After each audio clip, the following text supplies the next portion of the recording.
Thomas Paine, Sam Adams, Benjamin Franklin. These men spoke up for what they thought was right. From their courage came such documents as the Declaration of Independence and the Constitution of the United States. From their willingness to speak what was sometimes unpopular but right, we enjoy such liberties as freedom of speech, the right to keep and bear arms, and freedom of religion. There are those who still wish to oppress our freedoms, and there are still patriots willing to stand up and defend life, liberty, and the pursuit of happiness. Men like Zeb Bell, who honor our founding fathers and what they stood for. It's now time for Zeb at the Ranch, speaking up and defending your freedoms. Brought to you by Magic Valley Les Schwab Tire Centers and all of the other great advertisers on the program. And now, Zeb Bell. I have these two tidbits of wealth and information for you this morning. Number one, always remember the second mouse gets the cheese. And since it's the early worm that gets eaten by the bird, sleep late. Good morning, here comes Kate Smith, and God bless America. On a Monday, Zeb at the Ranch. Here we go.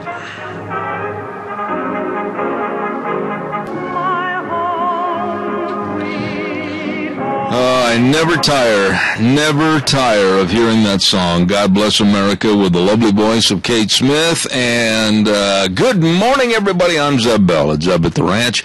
And, of course, we're brought to you by our major sponsor, and that happens to be your Magic Valley Les Schwab Tire Centers, all 7 locations. Really, really nice people serving you, along with some of our great advertisers, including Lee's Furniture, Floors, and More at 459 Overland and Burley.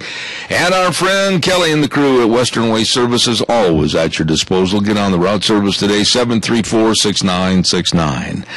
A lady that just brightens up every room with her smile and her laugh. Good morning, Gina. Good morning, Sunshine, and how are you? Well, good. Hey, did we have a successful lunch bunch last Thursday or what? Oh, my gosh. The place was packed. It was wonderful to see everybody, and very successful. Oh, man. I tell you, if there was a word to say more than thank you to really let everybody know how much I appreciate them, I wish there was, because and the service over with Denny's and Thomas, the manager, absolutely phenomenal. Oh, I just loved it, and the food, great. Yes, it is. It is. So did you have a good weekend? I did have a good weekend, went skiing, and then worked on some cars, and that was about it. You went skiing? Went skiing, yes. Okay. Now, you can go skiing without having been skiing, and you're able to stand up and your muscles aren't killing you this morning? Yeah, as a matter of fact, and it was kind of like skiing on mashed potatoes, but it was still a lot of fun. Really? Well, I walked into the church yesterday and walked out of the church yesterday. Well, hold on. And I was doggone glad to make it back to the pickup. But still one step closer. There you go. There you go. Yes. Do we have Big Al on the phone? We have Big Al on for the pledge and Mr. Michael Rogers on for the weather. All right, Al, with the Pledge of Allegiance, if you would, please. I pledge allegiance to the flag of the United States of America and to the republic for which it stands, one nation, under God, indivisible, with liberty and justice for all. Hey, man, thank you. I appreciate it. Yeah, Turbulence is doing pretty good today. What's that again? Turbulence is doing great today. Turbulence is doing good today? Yeah. Well, Mr. Chaos. Oh, yeah. Hey, and do me a favor, Al. Stay away from any doors that say do not open. Just watch when I'm backing up. Yeah.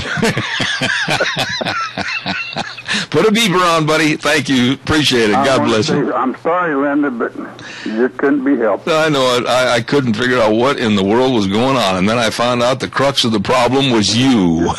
Mr. Chaos, that's all. Have a good day. Thanks, Al. Right now it's time to get the weather from the world's best weatherman, and that happens to be our weatherman, MichaelRogersWeather.com. Good morning, Michael.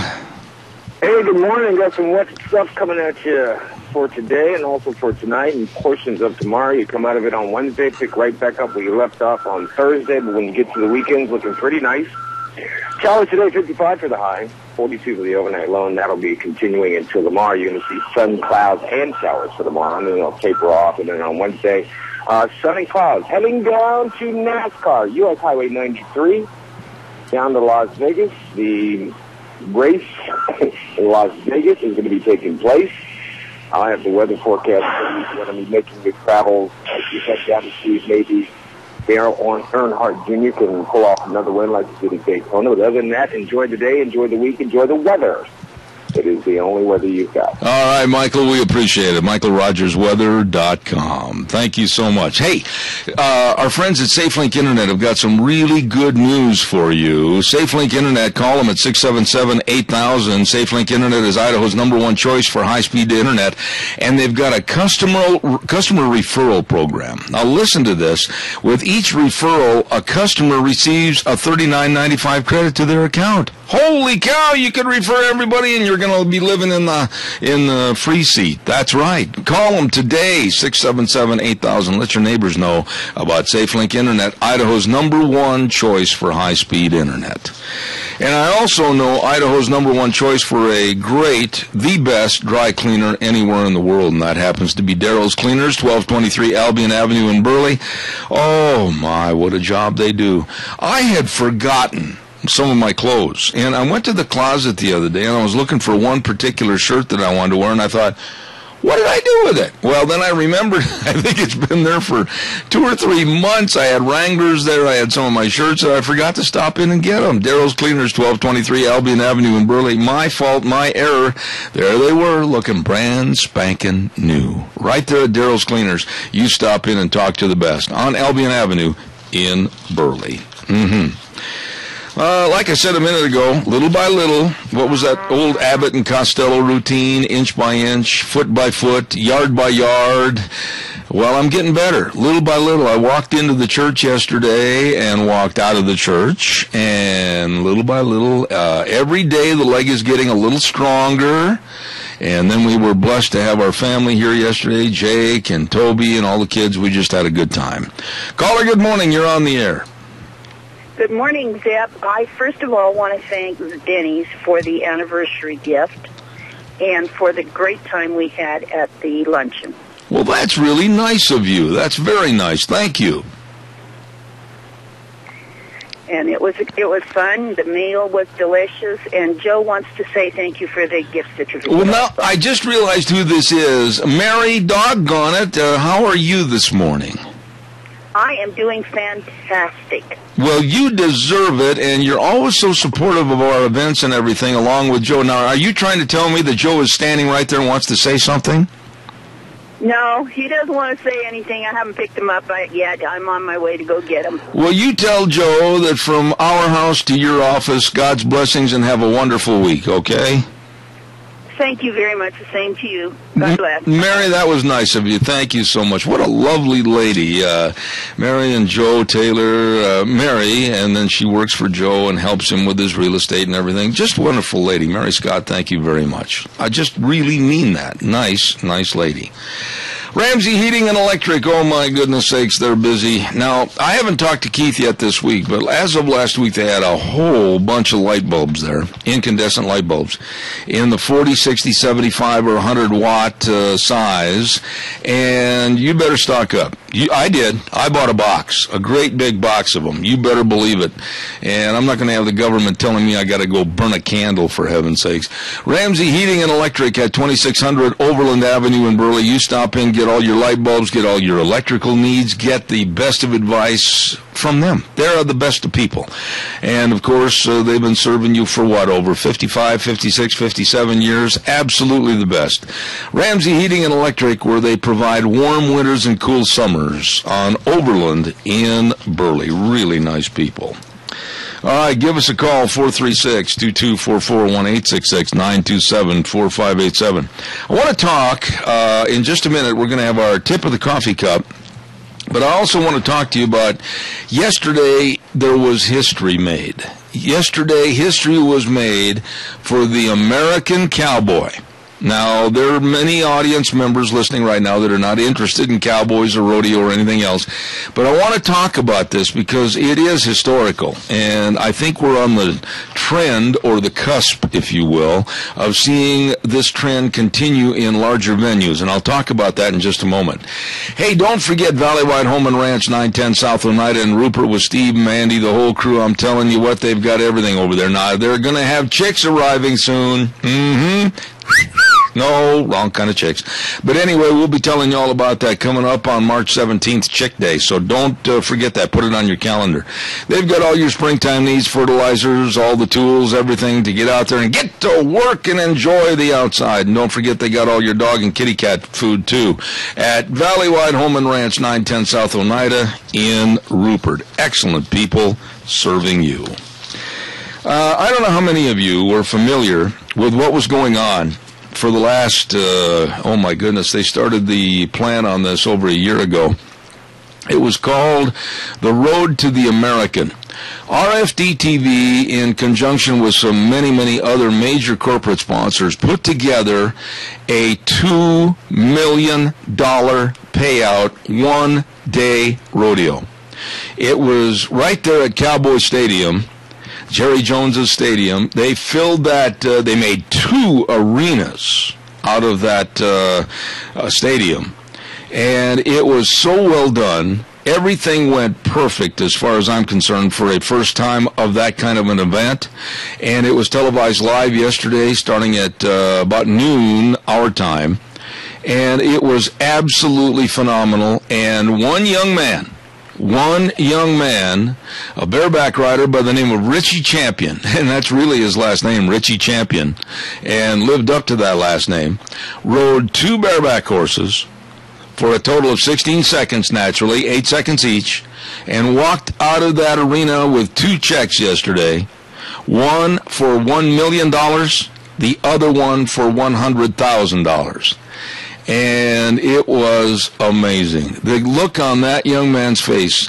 And all the event winners walked out with a $100,000 check, and second place walked out with $25,000. This is the concept that we've been waiting for a long time in the rodeo business. And the people that put this all together, I know many of them, absolutely outstanding business people. And I think they're going to just really start to make inroads with this kind of a concept and this kind of a format to put rodeo back on top with some really high-paying checks, comparable to golf and everything else. $1.1 million for riding 2 horses yesterday at the American. That 21-year-old kid is a happy camper. 436-2244, 1-866-927-4587. Give me a call. I'd like to hear what your thoughts are. Yes, we had our great big lunch bunch last week at Denny's restaurant. I can't say any more. I mean, it's been so phenomenal over there. The service has been just absolutely perfect. The food has been great.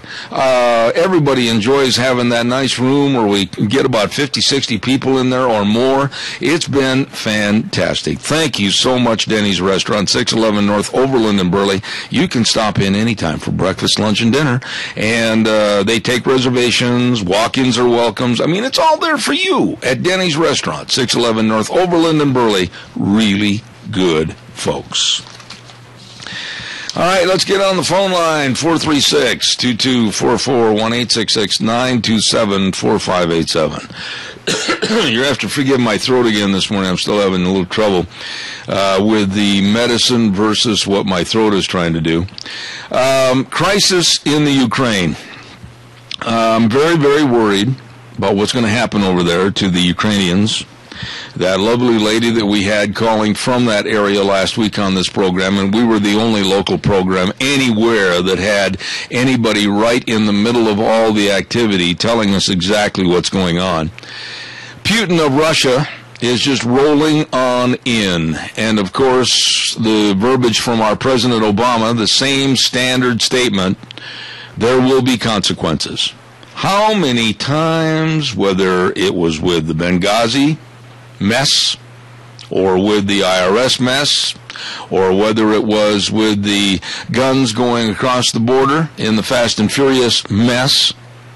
Obama has always said, we will be investigating, and the perpetrators will be brought to justice. There will be consequences. Are you kidding me? There's not going to be any consequences. We're a dog with no teeth right now. I honestly don't think there is any nation that is afraid of the United States of America at all, because there's no follow-up. There are no teeth sunk in the middleman's leg when they cause a problem. I'd like your thoughts on this. Everybody disregards us from Venezuela. All these little cheap Bolivian and Central American countries, Venezuela, Bolivia, everybody else, they just laugh at us. North Korea, the fat little dictator, laughs at us. Putin laughing at us. Others laughing at us. They're not going to do what we say. There aren't going to be any consequences. Iraq laughing at us. Iran really laughing at us. I want your opinions on what we should have done and what we can do. Give me a call, please. I'd like to hear. Also want to remind you, let's go down here and tell you about Berry Equipment and Rental. Oh my, I went by there the other day, and I got to tell you, I was really, really impressed. They've got everything out there in front, especially went by the location right there, the new one at 159 West Highway 30 in Burley. Holy cow, they've got it all. They've got it all right there waiting for you. All you have to do is stop down and see those good folks. Whether you're looking for Coyote tractors, they've got a great deal on spring, the Coyote tractors with the loaders and everything else. You better check it out today at Berry Equipment and Rental. Talk to in Burley, Nick and Rosie, and over in Twin, Eli. They've got two locations serving you right there that I'm well aware of. 465 Addison Avenue West in Twin Falls and 159 West Highway 30 in Burley. Oh, please stop in for all your equipment needs. I'm telling you, they can help you. Berry Equipment and Rental, they're waiting for you right now. Good morning, caller. You're on the air. Yes, don't worry, Zeb. He sent John Kerry over there to take care of it all. We haven't got any problems now. Boy, you're still on medication from your surgery, aren't you? What? I said you sound like you're still on medication from your surgery. Yeah, that's the biggest joke I've ever heard. Gee. Hey, we got a real problem. What's that? A real problem. This country's gone to hell in a handbag with him. Well, I can't believe it. Fred, let me ask you. Let me ask somebody to strike us. Let me ask you a question, Fred. What has he done besides cut everything and denigrate our policies and apologize for past what he calls transgressions? What has the man done to instill any respect of the United States anywhere in the world? He hasn't done a thing. He's done just the opposite. That's right. He's weakened us to where we can't defend ourselves. That's exactly what he's done. I maintain, and of course you're a serviceman that served this great United States of America, and I have all the respect in the world for your opinion on this, but I've always maintained that if you're going to be the big guy on the block and you're the weightlifter, you're the one that the other members that live in that area are going to turn to when they need help. You're going to be the one that's going to be the peacemaker, and we're not in that position anymore. Well, that's it. And we always have been. We have been the leader there. Yeah. Sam, we always have been the leader there. Can we? We've been the nation that they look to for help. Absolutely. Absolutely. Can we? Look at us now. Give me a short answer on this. I got other calls waiting, but can we, in your opinion, get it back after Obama leaves? I think we can with the right man leading us. I agree. I think we can. All right, Fred. God bless you. How are you feeling? But we got to have some patriotism first. Amen. How are you feeling after your surgery? Well, pretty good. I think I get 6 stitches out tomorrow, but I missed the Lincoln Day banquet and I hated that, but my face was horrible. I couldn't blame. Well, I also missed the Lincoln Day banquet, in all honesty, because I was having some trouble with my leg, and so I didn't go either. But God bless you, man. I hope you're feeling better, and I got another call. I feel a lot better, look better, too. All right. And so we'll see you the next lunch bunch. All right. Fred, God bless you, man. Buddy. Thank you. You too. Thank you. Caller, good morning. You're on the air. Good morning, young man. Yes, sir. The only people that are going to have consequences from Obama's decisions is the American people. I agree. What is there, Dal, to instill any kind of respect, fear, or whatever in any other country when we have shown that all it is verbiage? I mean, with Iran, Iraq, Afghanistan. Hamid Karzai, I don't know if you heard about this or not, but Hamid Karzai came out and he's all upset, and he is mad because he said, in his words, the United States betrayed him. Here's a guy that let go of 65 terrorist Muslim killers, and he feels that we betrayed him by giving him billions of dollars? What kind of idiocy is this?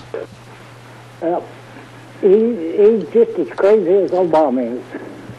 Yeah, I can't argue that point. Dal, God bless you, man. Thanks for your call. I agree.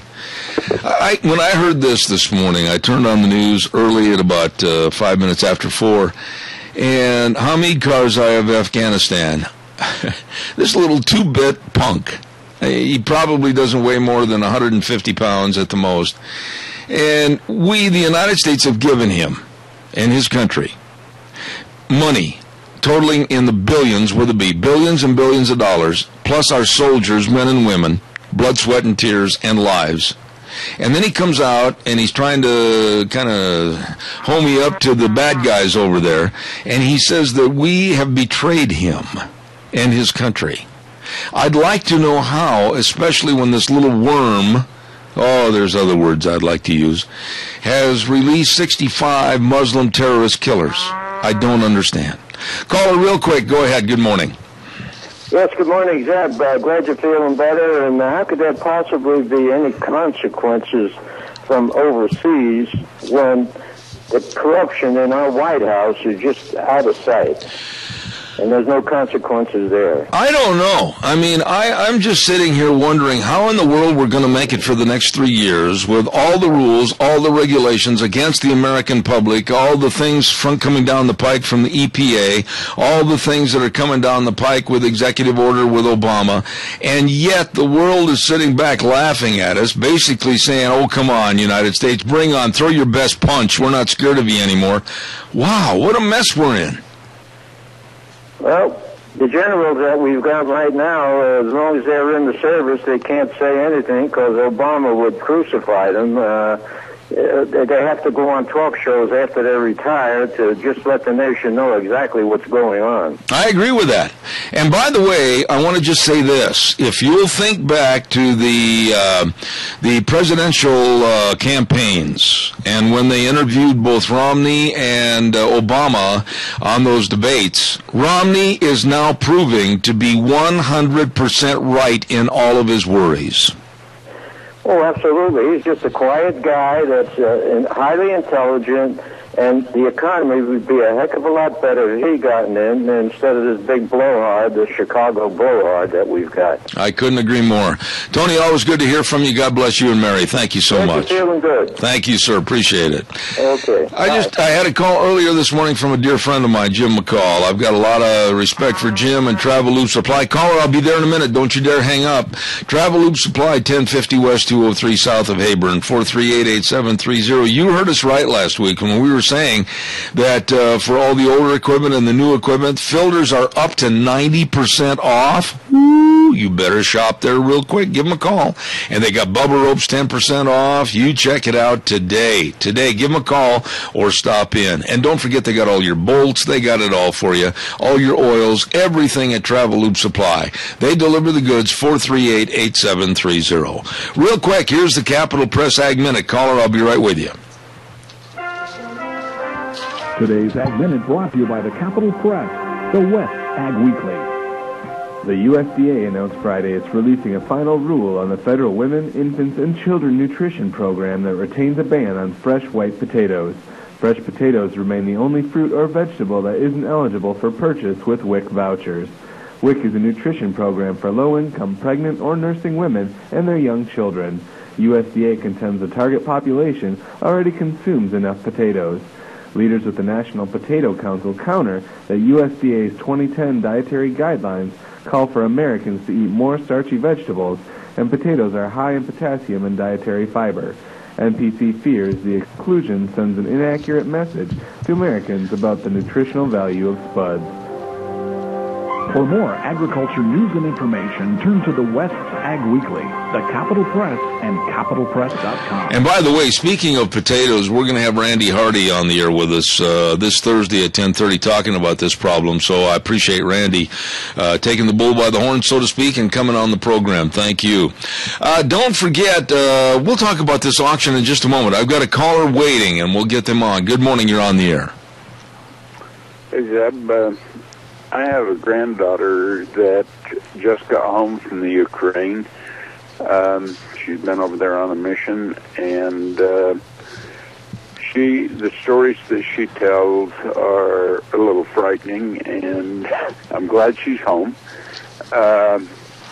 She said that, they wear name badges and that kind of stuff, but she said it got so bad that between where she was living in the last city that she was in to her church, they had to walk by a government building, and they couldn't go by the government building anymore. They had to go around it and a different way to get to the church. And they also had to take their name badges off, and all of the missionaries have been given a 72-hour emergency kit because there are threats, and there are things going on over there that shouldn't be going on. And when you got a guy in the White House that just poo-poos it and blames it on somebody else, I'm just glad she's home. And that's what's going on over there. I share your same fears. I share your same doubts. I share your same feelings about what this mess is with this United States. And I would love to talk to your granddaughter and have her on the program. Jack, I tell you what, I'm very concerned about the rest of the world. It's not just the Ukrainian situation and Putin and Russia. It's everything. It's North Korea. It's Venezuela. It's every single hotspot in the world that actually is aimed at us because they know we're a hunting dog with no teeth. That's right. And blaming somebody else for what's going on. Absolutely. Call me after the show regarding this if you would. I'd love to talk to you more about it, okay? Okay. Thanks. God bless you, man. I appreciate it. There's Jack Euler, and Jack is going to be on the program with us Wednesday, as a matter of fact, talking about another situation. So thank you very much. Caller, I'll be right there. Don't go away, promise. Rogie Auctions going to have a big spring cleanup sale coming up this next weekend, Minidoka County Fairgrounds, March 8th, 11 o'clock starting time. Bring down the gavel. Look out. It's going to be a ripping good sale. They're going to have tractors and vehicles. They're going to have guns. They're going to have all kinds of miscellaneous items. And Kate told me they're going to have some really good old-fashioned wagons, like a Surrey wagon with the tassels and everything and the wooden wheels, a chuck wagon, and they got feed wagons all wired and ready to go. This is going to be a dandy sale. I'll put this on your calendar. This coming Saturday, March 8th, it's going to be ripping good. 11 a.m. starting time, Rogie Auctions. For more information, call Kate at 431-0074. Rogie Auction Company, big sale coming up this next weekend. Don't you miss it. It's going to be really, really good on Saturday, March 8th. Caller, good morning. You're on the air. Yeah, good morning, Zeb. I'm sure Putin is really shaking in his boots with John Kerry, making...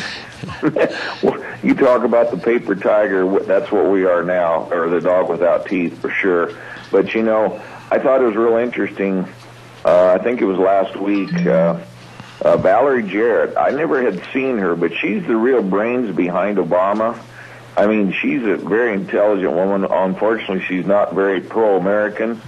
And I mean that she's probably more of a supporter of Putin than she is than real free enterprise, capitalist, freedom-loving Americans. But she made some comments that really disturbed me in the fact that Obama's just going to continue to use his pen and his phone to administrate when Congress won't do what he wants to do. No, I agree. I agree. The guy is just, totally inept without his teleprompter, but the sad part about it is we have spread ourselves out. I think we're in about 120 different countries that we have military troops. We're like the old Roman Empire, and we've got ourselves spread out so thin, and now he's going to cut our military. And I read your message that you send out every week, and you're absolutely right on the fact that here we are cutting our military and everybody else is building theirs up, and we really won't be able to resist anybody if we keep doing what we're doing. And of course, they're dismissing all of the good military leaders and putting their lackeys in place, and that's really scary stuff. We're at war. We're at war. I mean, it doesn't take a mental genius to figure out that we are at war. It is a war against terrorism. It is a war against Al-Qaeda. It's a war right now that we're sitting in. It's not just some little conflagration. It is a war. And I have never, and I've researched this, you tell me if I'm wrong, never, and when this country has been at war, did the president or the cabinet or the Congress or anyone suggest making severe cutbacks while the country is at war. Yeah, it's just totally ludicrous, but let me give you a little bit of history. Way back in the Kennedy administration, in the 60s, 50 years ago or more, about 50 years ago, they put, there was a State Department document, 7277. You can look it up on the internet if you wish. And that document said that we would gradually reduce our military strength while at the same time spent money building up the UN forces. So now we don't see the UN forces doing anything. Yeah. But we are taking our money that should be going to build up U.S. military and propping up the pro-communist, pro-totalitarian United Nations in all aspects, whether it's Agenda 21, World Court, you name it. The United Nations is becoming the real tiger with teeth. Absolutely, and of which the UN now with the Ukrainian situation, I don't think they're going to do anything, and they never do. They don't help the people that really need it. And I don't know. You haven't discussed perhaps the Lincoln Day banquets last week, but I attended. I'm sure you did too, and.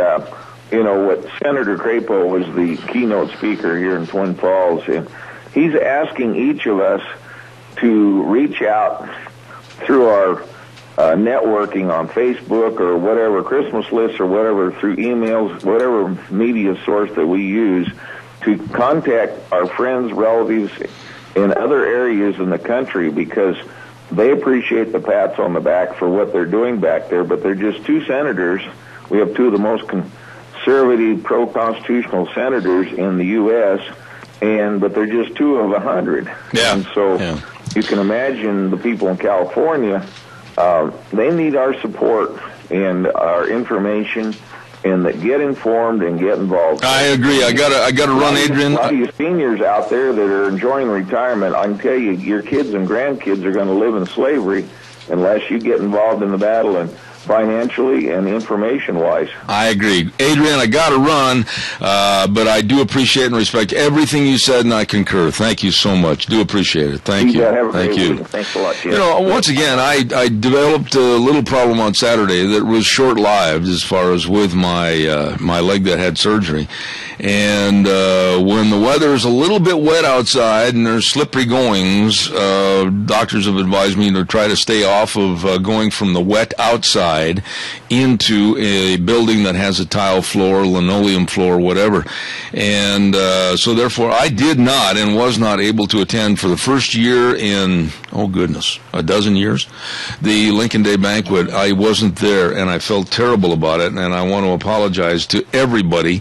I was not there, and Bert and Elaine Stevenson had provided tickets for Deanna and I just couldn't get there because I was worried about the floors and the traction, if you will, so I didn't go. Calls are welcome and appreciated, 436-2244, 1-866-927-4587. Don't forget, Pro Paint, 1116 Overland and Burley. Oh, my goodness, they're open Monday through Saturday, 8 in the morning till 5:30 at night, and they're having their 25th anniversary sale. Started this last Saturday, March 1st, go all the way to the 15th. The best paint, best stains, best advice. And this wonderful family has celebrated 25 years in the paint business, and they've got some deals for you. Pittsburgh paint is on sale. Industrial paint for farm equipment is on sale. You go in and see Barbara and Brian. Oh, my goodness, they've got all the advice on how to decorate your house. Great big 25th anniversary sale at Pro Paint, 1116 Overland Avenue in Burley. Really nice people. Good morning, caller. You're on the air. Oh, yeah, I haven't heard you mention it yet, but Brian Smith's having a rally or whatever at Zion's Bank today. That was mentioned, not today, but it was mentioned last week, and I understand there's going to be a lot of things going on. As a matter of fact, I'm glad you said that. There's a lot of rallies, and there's a lot of things going on for politicians over the next couple of weeks. And also, I was handed a note by the Minnetonka Tea Party that on Thursday, March 13th, they're going to have a Idaho Conservatives Republican candidates, Jim Melnick, Lawrence Denny, Russ Fulcher, Todd Hatfield, Brian Smith, and John Enyon, all going to be at the King's Little Theater in Burley at 7 p.m. So there you go. I got that one in before you had to call and remind me. Okay, but all yeah, right. that one is 12:15 this afternoon. All right, buddy. Thank you. Thank you very much. Hey, a tip of the coffee cup this morning. Gina thought I forgot. I know, and I did. Rita Ramsey, and along with Rodney Johnson from our lunch bunch, and Pastor Alex and Barb Lissau. A tip of the coffee cup to those wonderful folks this morning. We appreciate all you do for the community, and you're just nice people. Thank you very much. All right, give us a call, 436-2244, 1-866-927-4587. Good morning, caller. You're on the air. Yes, good morning, Zeb. Yes. I didn't get in earlier. After 6 phone calls to our senators, 3 here in Idaho and 3 in Washington, and this is about going back to those terrorist training camps. Why is it our senators will send back bogus answers that have nothing to do with the training camps? Are they just as afraid of Obama as our generals are? You know something? I can't answer that question, and I guess one of the things I will take blame for, and I will take some fault for, is that with all the other things going on around the world, Tony, whether it's the Ukrainian problem or whether it's the IRS or the Benghazi or whatever else, I am guilty of not holding their feet to the fire to explain to me why there isn't more of a perception and a realization of the terrorist problem that is homegrown right here in this United States. You're 100% right. The next time that I have Crapo or Rich on the air, I promise you I'm going to mention that to them and put them on the spot and ask why there isn't more of an investigation as to what these people are doing, what they're trying to do, and what they will do if the call to jihad takes place. Oh, it's just a matter of time before we get hit again. Oh, I totally agree with that, and that's not negativity. That's being honest. And here we are allowing it in states. Even our own state is one of the states mentioned as having jihadist practice for a jihad. Oregon, New Mexico, Texas, New York, upper state New York. I mean, the list goes on. And the naivete of our leaders, I just don't understand. Well, all the people have to do is pull up terrorist training camps in the United States, and of course we've got them just below the border too. Absolutely, absolutely. And nothing's to stop them or say that they haven't already come across our very Swiss cheese border and are here. It's a scary situation. No, it is. Tony, God bless you, man. I appreciate your call. Thank you. All right, thank you. Bye. Time for one of our first weather updates with MichaelRogersWeather.com. Brought to you this hour by Butte Irrigation, 116 South, 600 West of Paul, and and the new location that they have just a little bit north of Kimberly, right there on Kimberly Road at Red Cap Corner. You Bet Butte Irrigation, serving you with all your irrigation needs. Bryce and the rest of the folks, they know irrigation and they can help you. Here right now is Michael Rogers weather. Morning, everybody. Michael Rogers from MichaelRogersWeather.com. Chance of rain today and also for tonight. Going to come out of it tomorrow. And you can pick right back up where you left off today on Wednesday. Have a great day. Enjoy the weather. See you on the weather you got. Thank you, Michael. Brought to you this hour by Butte Irrigation. And, of course, two locations, Paul and Kimberly. For all your irrigation needs, they will get you wet.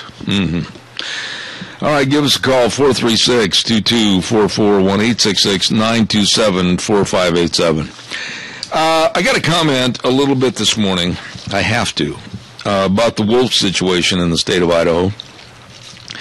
My dear friend Jack Euler has worked so hard, worked himself to a frazzle since 1995, fighting the reintroduction of the wolves, and then also working with the pros and the cons on this issue to see that a decent acceptance, and I use those words half-heartedly, of the wolves could be implemented in the state of Idaho, and the agreement was for 10 breeding pair or 100 wolves, which we now far, far exceed.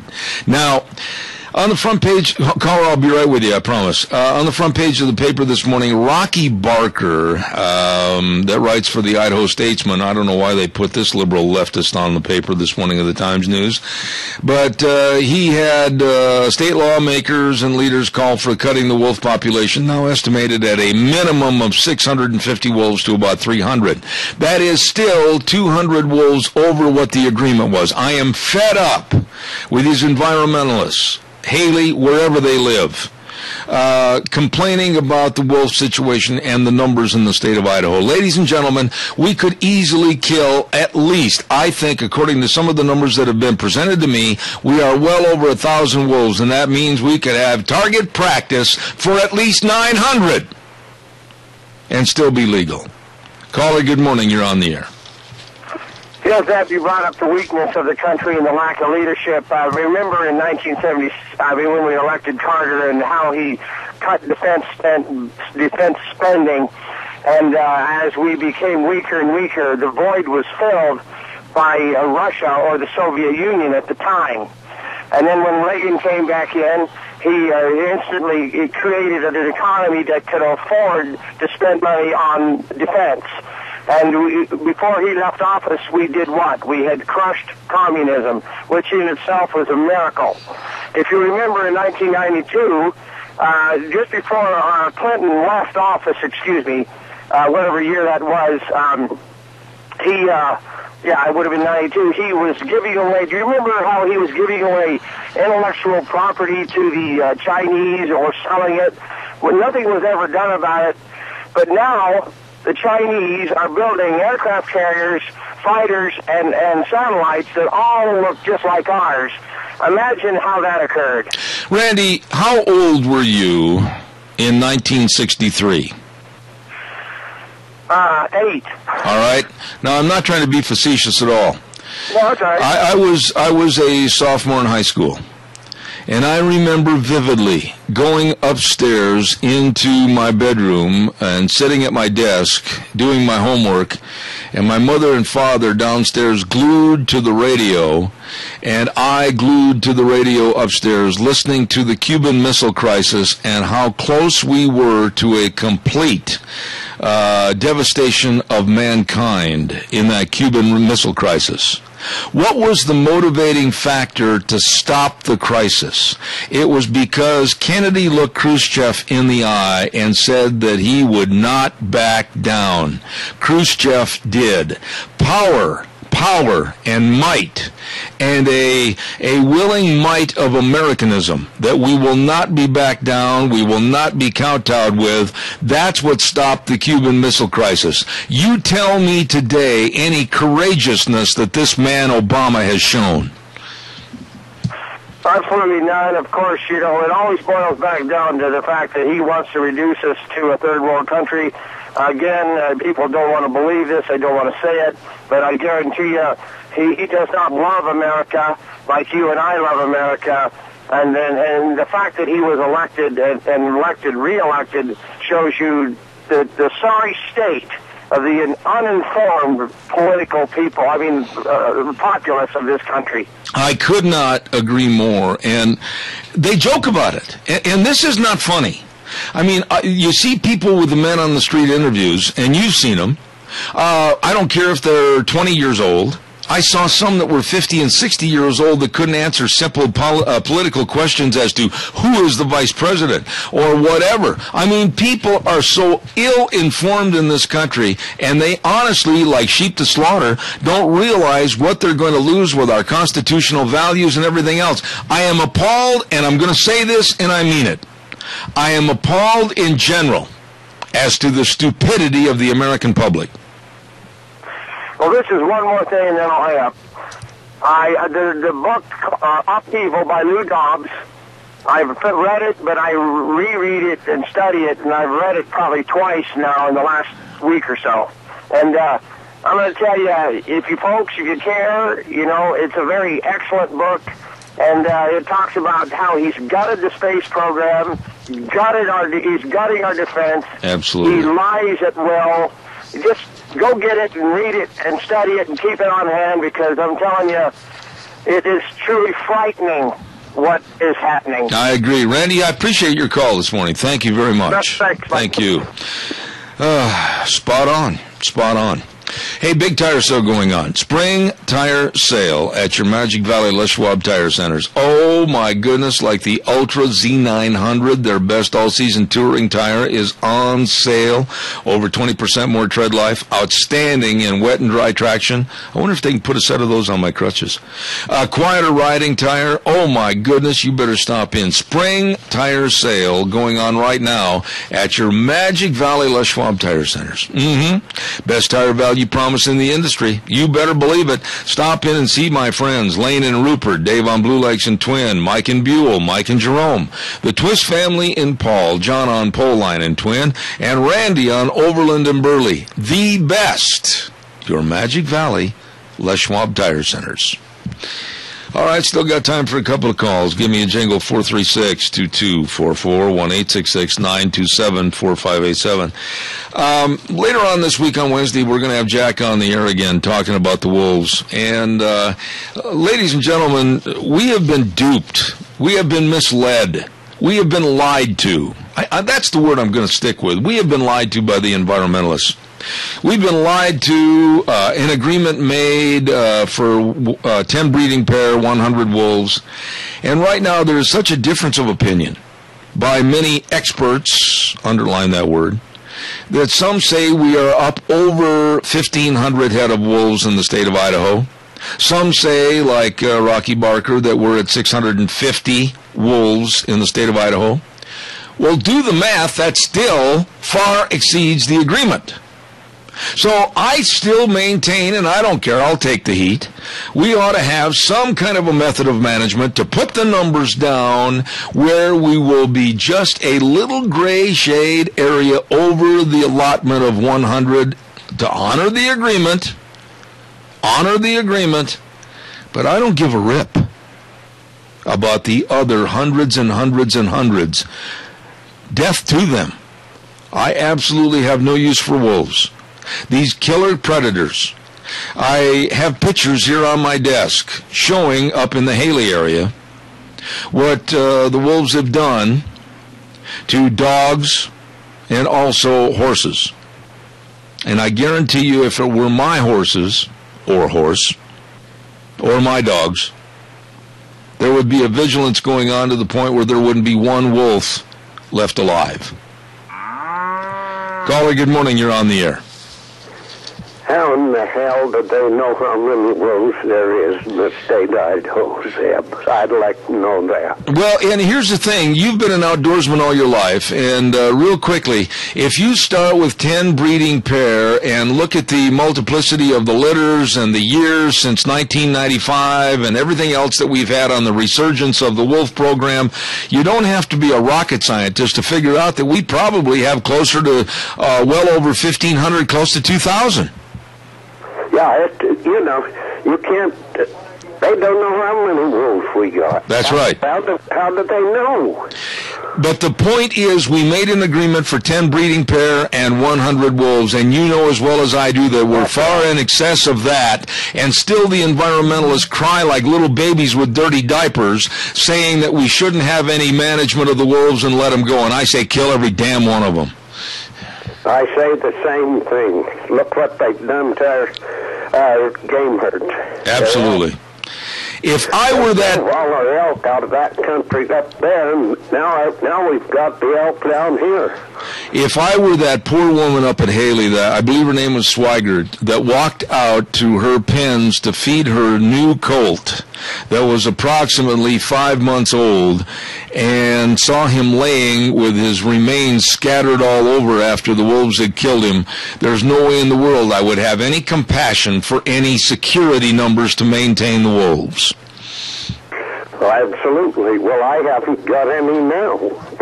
Yeah. Definitely not. Let's kill them all. All right, Freddie. Out of here. I got to go, Fred. That's the reason they got out before. Absolutely. Absolutely. Fred, got to go. Thank you very much. Okay. Thank you. U.S. Fish and Wildlife Service and the agreements and everything, yes, there will be a maintenance of no fewer than 100 head, but I'll tell you what, I want to see those numbers come down. I don't like what's happening in the state. I don't like what's happening to the big game herds. I don't like to hear these stories about private livestock mutilated and killed, whether it's sheep, whether it's horses, whether it's cattle. Absolutely. And then for these environmentalists to cry foul over managing the numbers, how dare they? How dare they? We're going to take a break for about 6 minutes and come back. Frosty Woldridge is going to be on the phone with us, and then also at 9:30, the Alliance Defending Freedom. Don't go away. Zeb at the Ranch. Have a good day. We'll be back in 6. Oh, good morning, good morning. Hour number 2, Zeb at the Ranch. Thank you very much. Our major sponsor, your Magic Valley Les Schwab Tire Centers, all 7 locations serving you. And then, of course, we'd like to say thanks to some of our great advertisers, and they include Lee's Furniture, Floors, and More at 459 Overland in Burley, and our friends at Western Waste Services. Let's hear more. From the canyons of the Snake River and all across southern Idaho,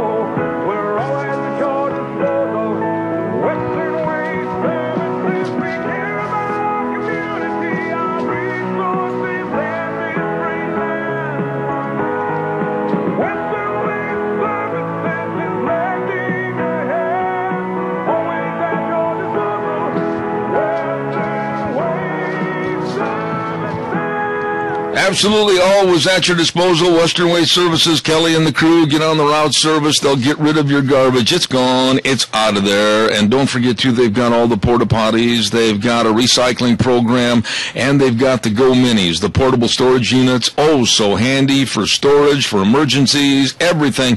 Call them and ask about them, 734-6969. That number again, 734-6969. Western Waste Services, always at your disposal. Wonderful, wonderful people. Oh, my goodness sakes, we've got some of the cream of the crop right here on this program, and very, very blessed because of that. And I'd also like to point out that when you talk about top-notch people, you have to mention Joel Heward, owner-manager of Hanson Mortuary. They always provide the families they serve with the very best possible support and comfort. With the highest ethical standards, always with unquestioned integrity, serving you and your family, Hanson Mortuary at 710 6th Street in Rupert. Number to call, 436-5636. And we all should get pre-planning of information on funerals to help save our families a lot of the worry and the stress. Please call them, 436-5636. Hanson Mortuary, serving you. It's Monday. That means we jump across the Rocky Mountains and say good morning to my dear friend in Golden, Colorado, Mr. Frosty Woldridge. Good morning, sir. How are you? Well, good morning, Zeb. Just sitting here in the office, dancing on the keyboard salt mine under a blue sky, and enjoying the fact that, March comes in like a lion and leaves like a lamb. So it's kind of exciting, and spring is coming, and so all is well in the world, or in this neck of it. Frosty, I'm going to let you throw some subject matter out on your own here in just a little bit, but I want to ask you about a problem I see as a problem now that's insurmountable. This president, this administration, has shown that they are a guard dog that has no teeth, no bite, nothing but a bark, and that's it. We've seen it with the Fast and Furious. We've seen it with the crisis in Benghazi. We've seen it when the apology tour took place with Obama overseas. Now we're seeing it with the Ukrainian situation, and the same verbiage that Obama threw at Putin saying, if you invade the Ukraine, there will be consequences. Those 4 words, there will be consequences, have been used by this administration, and they mean nothing. They mean nothing. What are your thoughts about what's happening in the Ukraine, plus a administration that absolutely has no backup to what they threaten? For the most part, Zeb,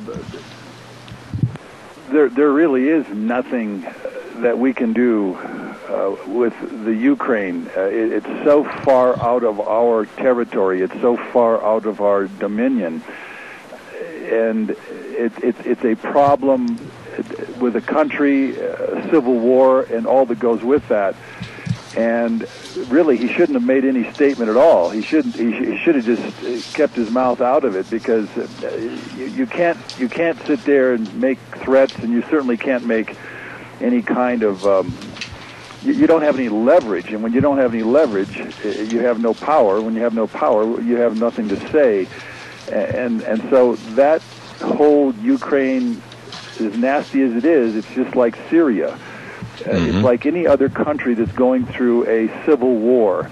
And it was long ago, Thomas Jefferson, our 3rd president, and wrote the Declaration of Independence. He says we need to stay out of entanglements with foreign countries, and that's exactly what needs to happen here. We really need to take care of what's happening in our own country, under our own control, and under our, under what we can do. And of course, my latest piece is the empty chair metaphor is becoming more apparent every day. We're not taking care of what's happening in our own country, so he has really no need or he has no power to say anything about what's happening over in the Ukraine. Yeah, but wait a minute, though, Frosty. You and I might have a little different of opinion here, which is a good thing. Sure. We're good enough friends to discuss it. We have become, and there's no doubting this, we have become over the last 200-plus years the world's Matt Dillon, if you will, of Dodge City,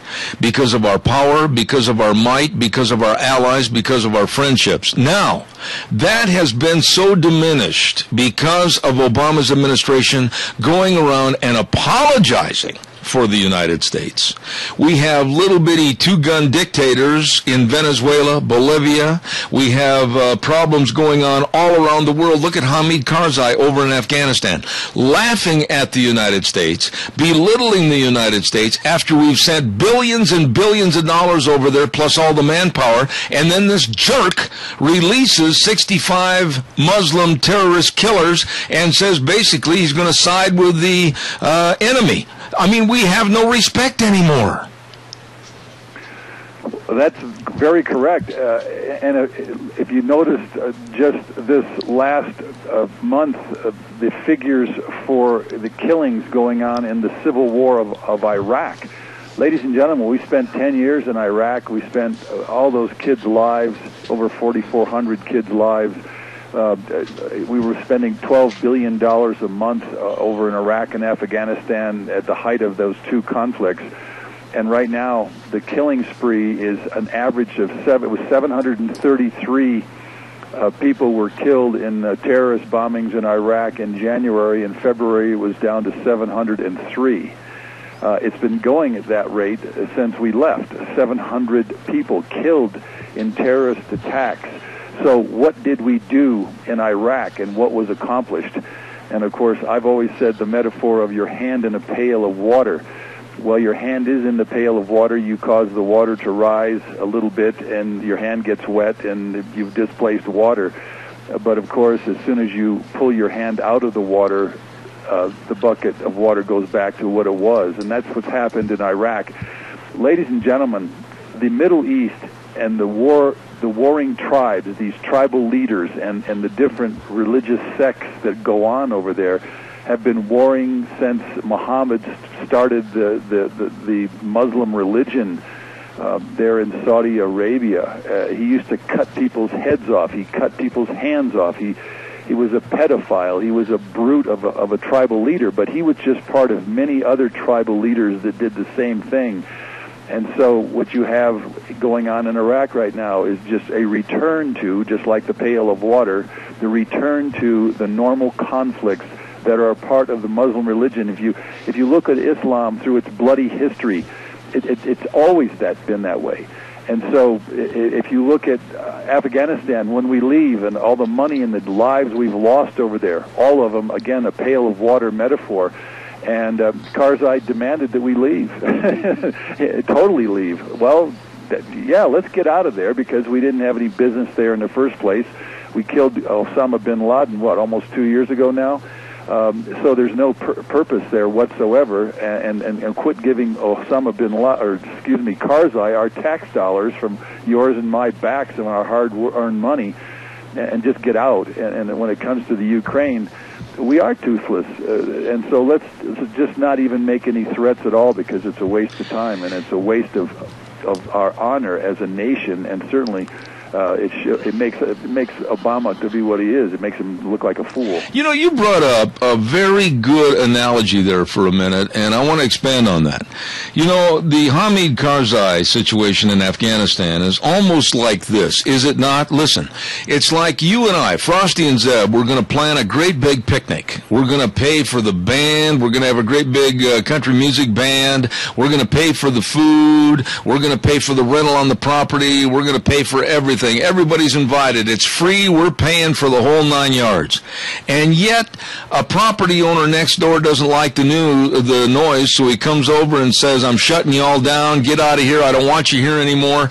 That's the same as Karzai right now. This little worthless 130-pound dictator is mad for some reason, and he's scared for his job because sooner or later, when we do pull out, the bad guys are going to look at him and say, hey, you better side with us or else. He's scared for his life. But for all the blood, sweat, and tears that we've poured into Afghanistan, and all the billions and billions and billions of dollars to have this little punk tell us that he's going to release these Muslim terrorist killers whether we like it or not, and tell us that he's very upset with us, he ought to be poked in the eye and they ought to turn around and leave. Well, exactly. Again, the Muslims and Islam are when it comes to logic, rational thinking, basic common sense, the Islamic religion has none of those. I mean, it's based on the illiteracy of pretty much Afghanistan. It's probably somewhere around 80% illiterate. I mean, there's no education. They cannot and do not look through the eye of common sense, rational thinking, logical action. They just don't. That's the culture, and so no matter what, we keep thinking that our common sense and our rational understanding of the world and our culture, this country's culture, it would somehow transform that very, again, illiterate country, very culturally backward country. Islam. I mean, that's all you have to say. I mean, we had our kids getting killed inside our own training sessions with them. One of our guys would train them how to shoot the gun, and that guy would get the gun in his hand, and that's been documented over 50-something cases now where they just shoot our own men point blank.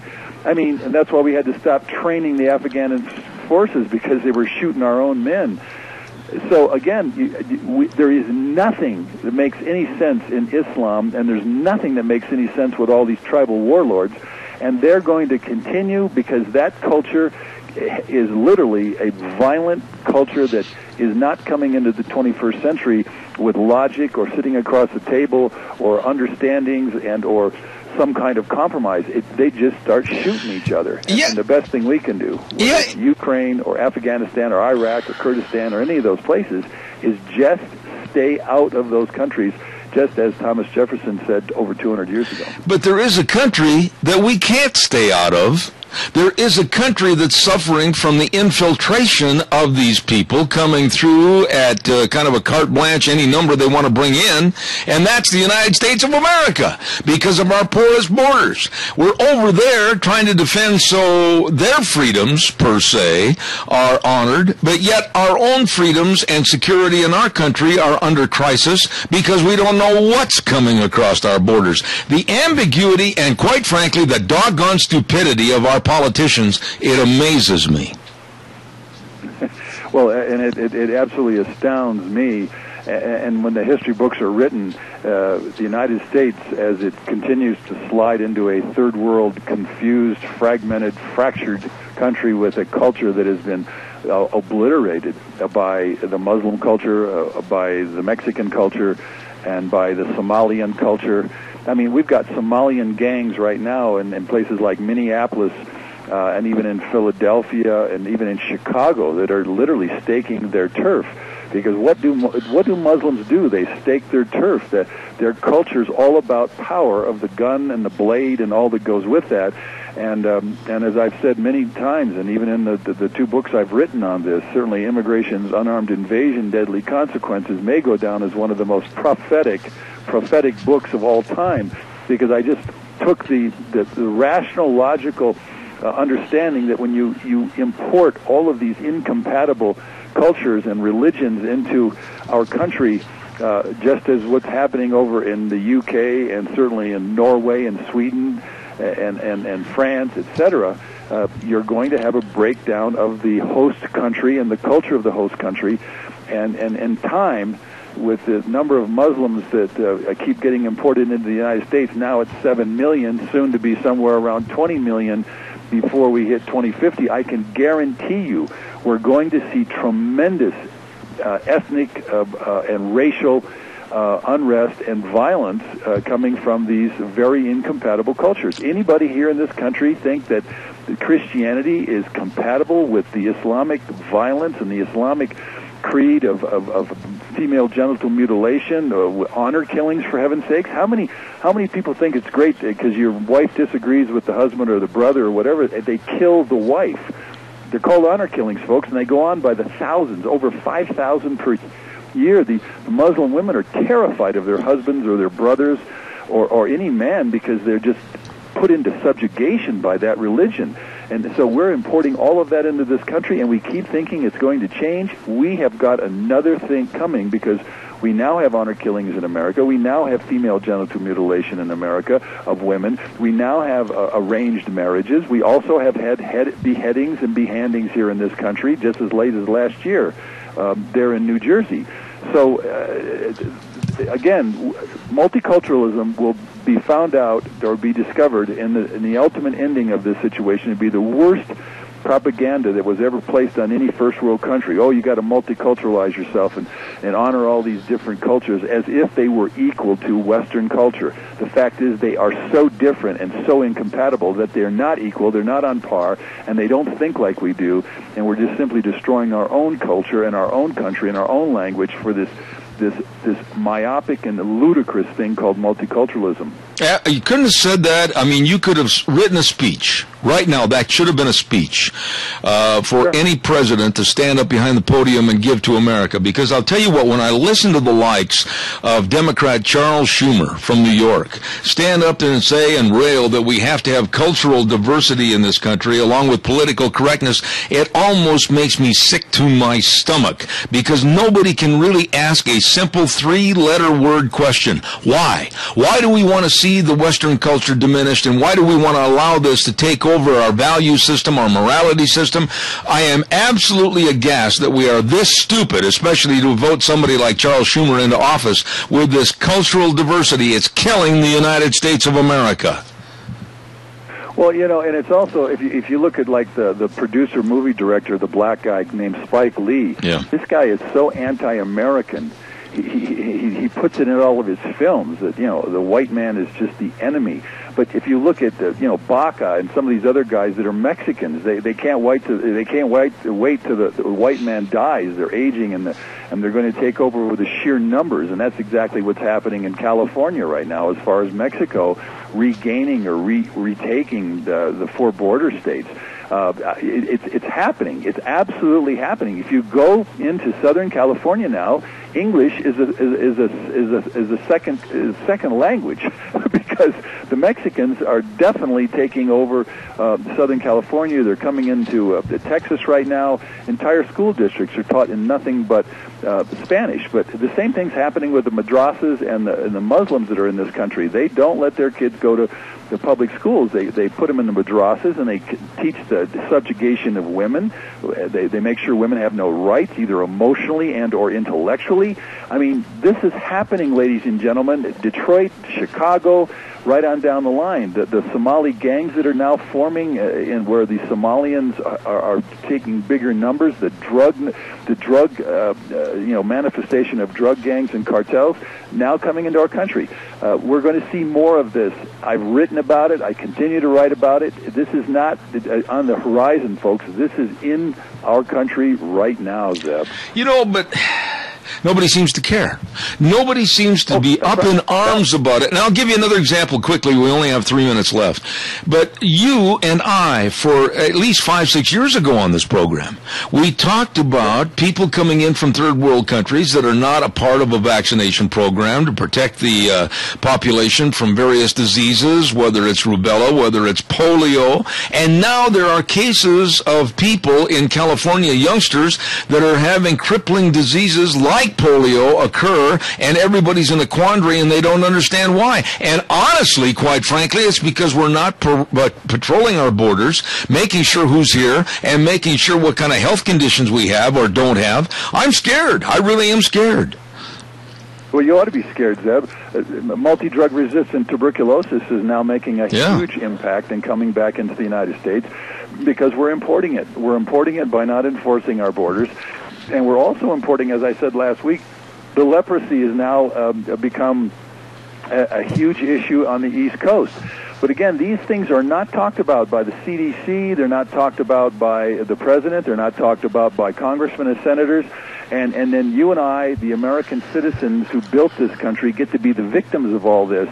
And we're going to get to become even further victims. I mean, look at Vancouver, British Columbia, in Canada right now. 30 years ago it was all Canadian. Now it's all Chinese. Literally, the Chinese have established a beachhead. The schools are all in Chinese. There's nobody speaking English. The Canadians have literally fled Vancouver. Ladies and gentlemen, the same thing is going to continue to happen here in this country. I mean, I'm not kidding. Detroit is going to become a caliphate. In other words, a new kingdom of Islam here in the United States of America. And it's continuing to fill. There's 8 different Muslims are now on the staff of Barack Obama in the White House, advising him every day. And guess what? We just revoted that guy into office. He's still got 3 more years to do some huge damage. But Schumer and John McCain and all of these different, Boxer, Feinstein, Udall, and Bennett, these senators that you all are so familiar with, they're the ones doing this to us. I mean, when I think about when I went into Bennett's office last February and said you got to reduce immigration down to 100,000 per year if we're going to even survive the 21st century, and the nincompoop, the lame brain, I mean, this guy, a U.S. senator from Colorado, he increased immigration from 1 million per year to 2 million per year. So we get more of Somalian pirates, and we get more of Laotian whorehouse directors, and you name it, right on down the line. Cambodia, Brazilians, and everything under the sun. Chinese, Indians. I mean, again, we're literally fracturing the country, but we keep electing Schumers and Boxers and Feinsteins to keep doing it to us. We really are voting ourselves out of our own country. And in the end, where are we going to flee for a better life?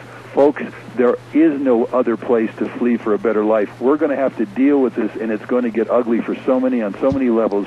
And as I've said, Zeb, 100 million immigrants from 150 different countries and cultures and religions will be imported into our country within the next 36 years. That is a projected fact by 3 of the biggest population centers in the country. And if we don't stop it, then we're going to become victims of it. And again, I've always said, please, folks, capsweb.org, numbersusa.org, and FAIR, FAIRUS.org. Join and empower yourself, because if we don't stop this, our kids will be swimming in this nightmare of a human Katrina that it will be flooding our country with all these cultures, religions, and all these incompatible ways of life. That's just the facts that they stand. I agree. Frosty, I got to run. Time's up, and it went way too fast. Excellent conversation this morning. Frosty Woolridge, Golden, Colorado. Thank you, my dear friend. See you next Monday. Thank you so much. Sounds good. Thanks, buddy. Appreciate it. Poignant facts right there as to what's going on. We're in a mess. Don't forget our friends at Cameron Siemens Insurance, Dean and Todd, Dean Cameron, Todd Siemens. They are really thoughtful and caring with their recommendations about the protection for you, your family, your business, life insurance, health insurance, retirement planning, employee benefits. They handle it all. And believe me, dedicated to helping you. All you have to do is give them a call. 436-4424. That number again, 436-4424. Cameron and Siemens Insurance, Highway 24 in Rupert. Please contact them today. Hey, I know somebody that's having a great big 25th anniversary sale. It's Pro Paint. What? These are nice people. Barbara and Brian, and they'll always give you the best advice on how to decorate your house. And they've got all the Pittsburgh paint on sale and the best paints, the best stains, the best advice. 25 years serving you. 25th anniversary sale going on at Pro Paint, 1116 Overland in Burley. Now remember, this is going to be, it started this last weekend and goes till the 15th of this month. You better hurry. Get in there today. Pro Paint, 1116 Overland in Burley. Really nice people. Oh my, in just a few moments, we're going to have our next guest on the program, and I also want to take a little time right now to remind you, let's see, we've got, our friends over at Lee's Furniture, Floors and More, and they've got the Flex Steel furniture. Oh my goodness, have you seen this? The chairs and the ottomans and the reclining furniture and the sofas and the sectionals made by Flex Steel, America's seating specialists. Oh, Brent has told us about this. It's absolutely quality construction. You're going to love that furniture in your home. Stop in and check out all the great buys on all the furniture. Check out all the carpet needs, all the hardwood flooring, all your mattress needs, bedroom sets, everything with the people that are really the pros and know about home comfort and beautification. Lee's Furniture, Floors and More at 459 Overland in Burley. Stop in and see them today. Let's go to the phone lines right now, and with us on the phone is a gentleman that's been here many, many times in the past with the Alliance Defending Freedom, and Matt Bowman. Good morning. How are you today? I'm doing fine, Zeb. Nice to have you on the program again, Matt. Quickly, give us a little background on Matt Bowman. Where do you live, and how long have you been with the Alliance Defending Freedom?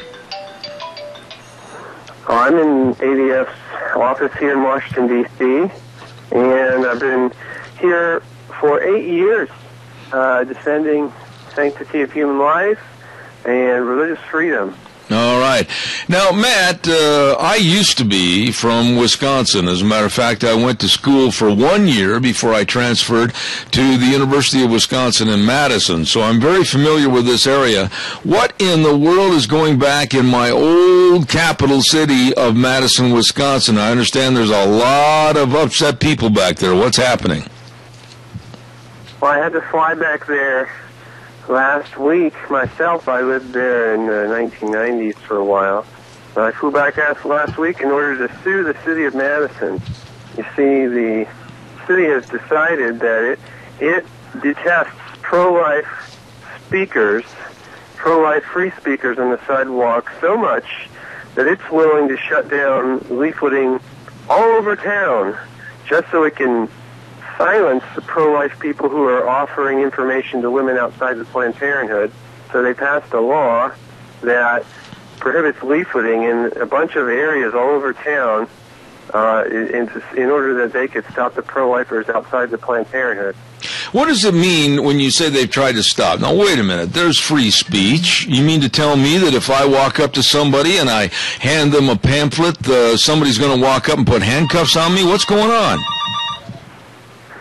That's what happens under this new law in Madison. If you're standing in the wrong place, Zeb, the city has decided that if you are within 160 feet of a door to a building, and somewhere in that building a doctor uses an office for anything, then you can't hand leaflets out to people because that might disturb them. And so this crazy law, why would they do this? Well, there was a Supreme Court case about 15 years ago, which was a terrible case, but which took a law out of Colorado, which was targeted at pro-life people, and it was trying to shut them down outside of abortion facilities, but they didn't want to look like they were going after the pro-life people, so they said, well, let's just apply this outside of all health facilities, but really we're really just going to enforce this at the abortion facility. And then the Supreme Court issued a terrible decision, 6-3, upholding this law. And so cities now that have an agenda, a grudge against pro-life free speech, some of them have been trying to pass this, a law like this. The problem is that in the city of Madison, as you know from living there, this is one of the most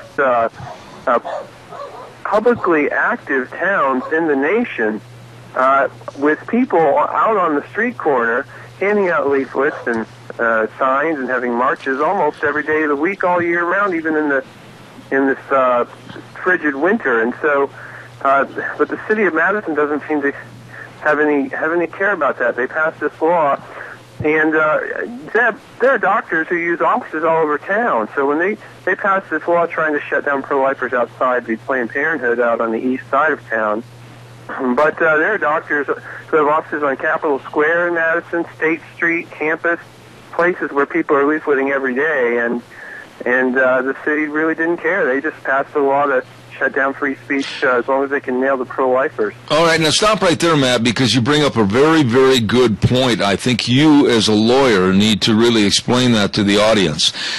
What they are stopping is just the free speech of pro-life groups and individuals. But if somebody wanted to print up a leaflet that had swastikas all over it and promote what Hitler did during World War II in Germany, they're not stopping those kind of people. They're just stopping the pro-lifers. Is that what you're saying? That's what I'm saying in practice. I mean, here's the way this is going to work. The city has no intention of stopping the union protesters and the socialists and the gay marches that happen in downtown and on campus all the time.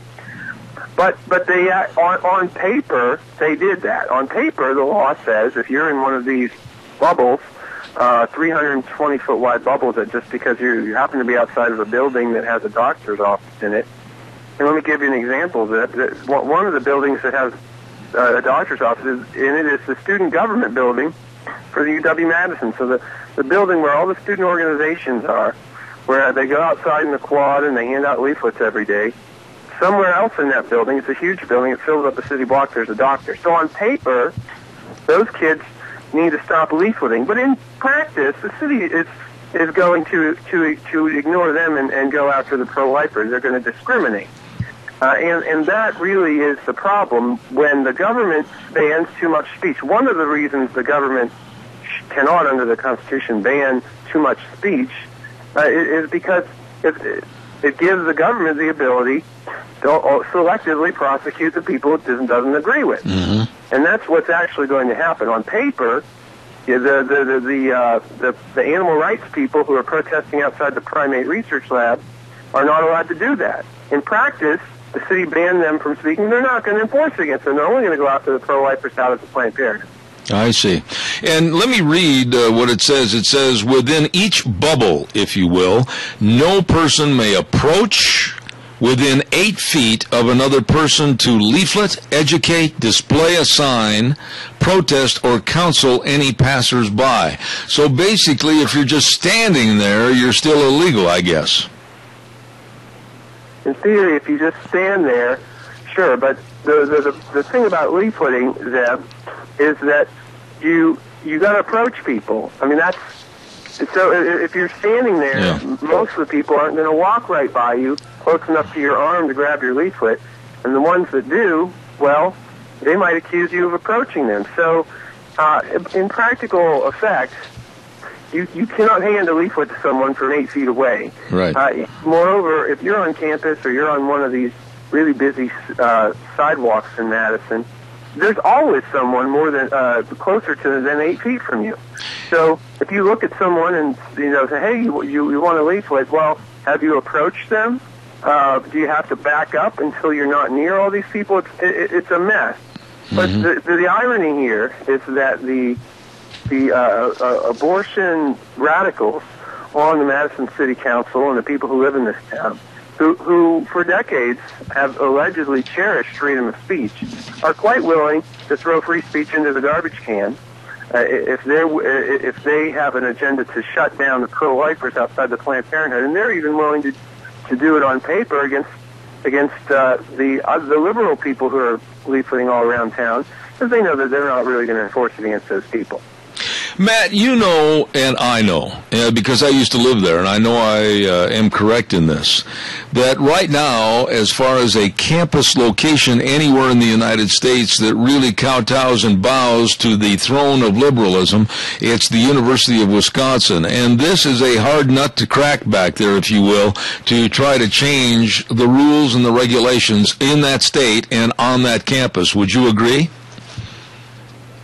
Absolutely. And the irony here again is that these are people who, while they were rising to power over the last 40, 50 years, claimed to be in favor of freedom of speech because they were the dissenters and they were against the man.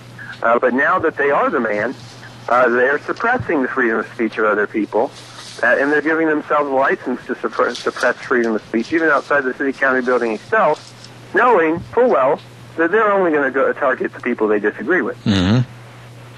Let me ask you, where's the money coming from? Who is on the other side supplying the money for basically the pro-choice and the Planned Parenthood type organizations? Where's all the money coming from to fight you guys and also the pro-lifers? Well, the money for the lobbying campaigns for the abortion amendment comes from the abortionists themselves. They're raking in a lot of cash, destroying human life. And when I filed my lawsuit against the city, if I succeed in restoring the First Amendment to the city of Madison, then the taxpayers are going to have to pay me. But the city council doesn't seem to care much about that either. We had a lawsuit against the UW itself about 4 or 5 years ago, where they were telling student organizations, you can have money for all your activities on campus unless you're religious and you don't get any money. And we sued them, and they fought it, and they lost, and we got almost $500,000 in attorney's fees from them. And that's the same sort of thing that could end up happening here. But ultimately, the ideologues who make these decisions, it doesn't come out of their pocket. So their role is, they view their role as to suppress the people who are against the march of progressivism in society, and if that means suppressing the freedom of speech itself, then they're willing to do that. Matt, answer this. You're a sharp guy, and I'm not trying to sound negative when I say this, but I'm just being very truthful and factual. I will say that our First Amendment rights, freedom of speech, with this administration showing every day that they're tromping on that First Amendment, freedom of speech per se is dead in the United States of America. Am I wrong? Am I way too theatrical? What are your thoughts? Well, there's certainly the assumption that freedom of speech should be protected is dead. But there's a flip side to that. We are winning many of our cases where we go in to defend the freedom of speech. As I just mentioned, even there in Madison itself, we won a case against the UW for suppressing religious speech, and they had to pay out almost $500,000 to us for that victory. Not only that, but we helped fund a case that is at the Supreme Court now that was heard in January, where Massachusetts tried to pass a law, a gag rule on pro-lifers outside of abortion facilities. And we've taken that all the way to the Supreme Court. They granted review. They heard oral argument. I thought oral argument went very well. And that decision could come down here in the next couple of months. And the court has changed since that case 15 years ago that upheld a ban on pro-life speech outside of abortion centers. Since then, the makeup of the court has changed. There are 2 new judges, and God willing, if we succeed in that case, then the freedom of speech we can't count it out yet. It will have some life injected back into it, and that will help us in Madison as well. Absolutely. Matt, I just absolutely applaud you and your efforts, and also the Alliance Defending Freedom and what you're trying to do and are doing.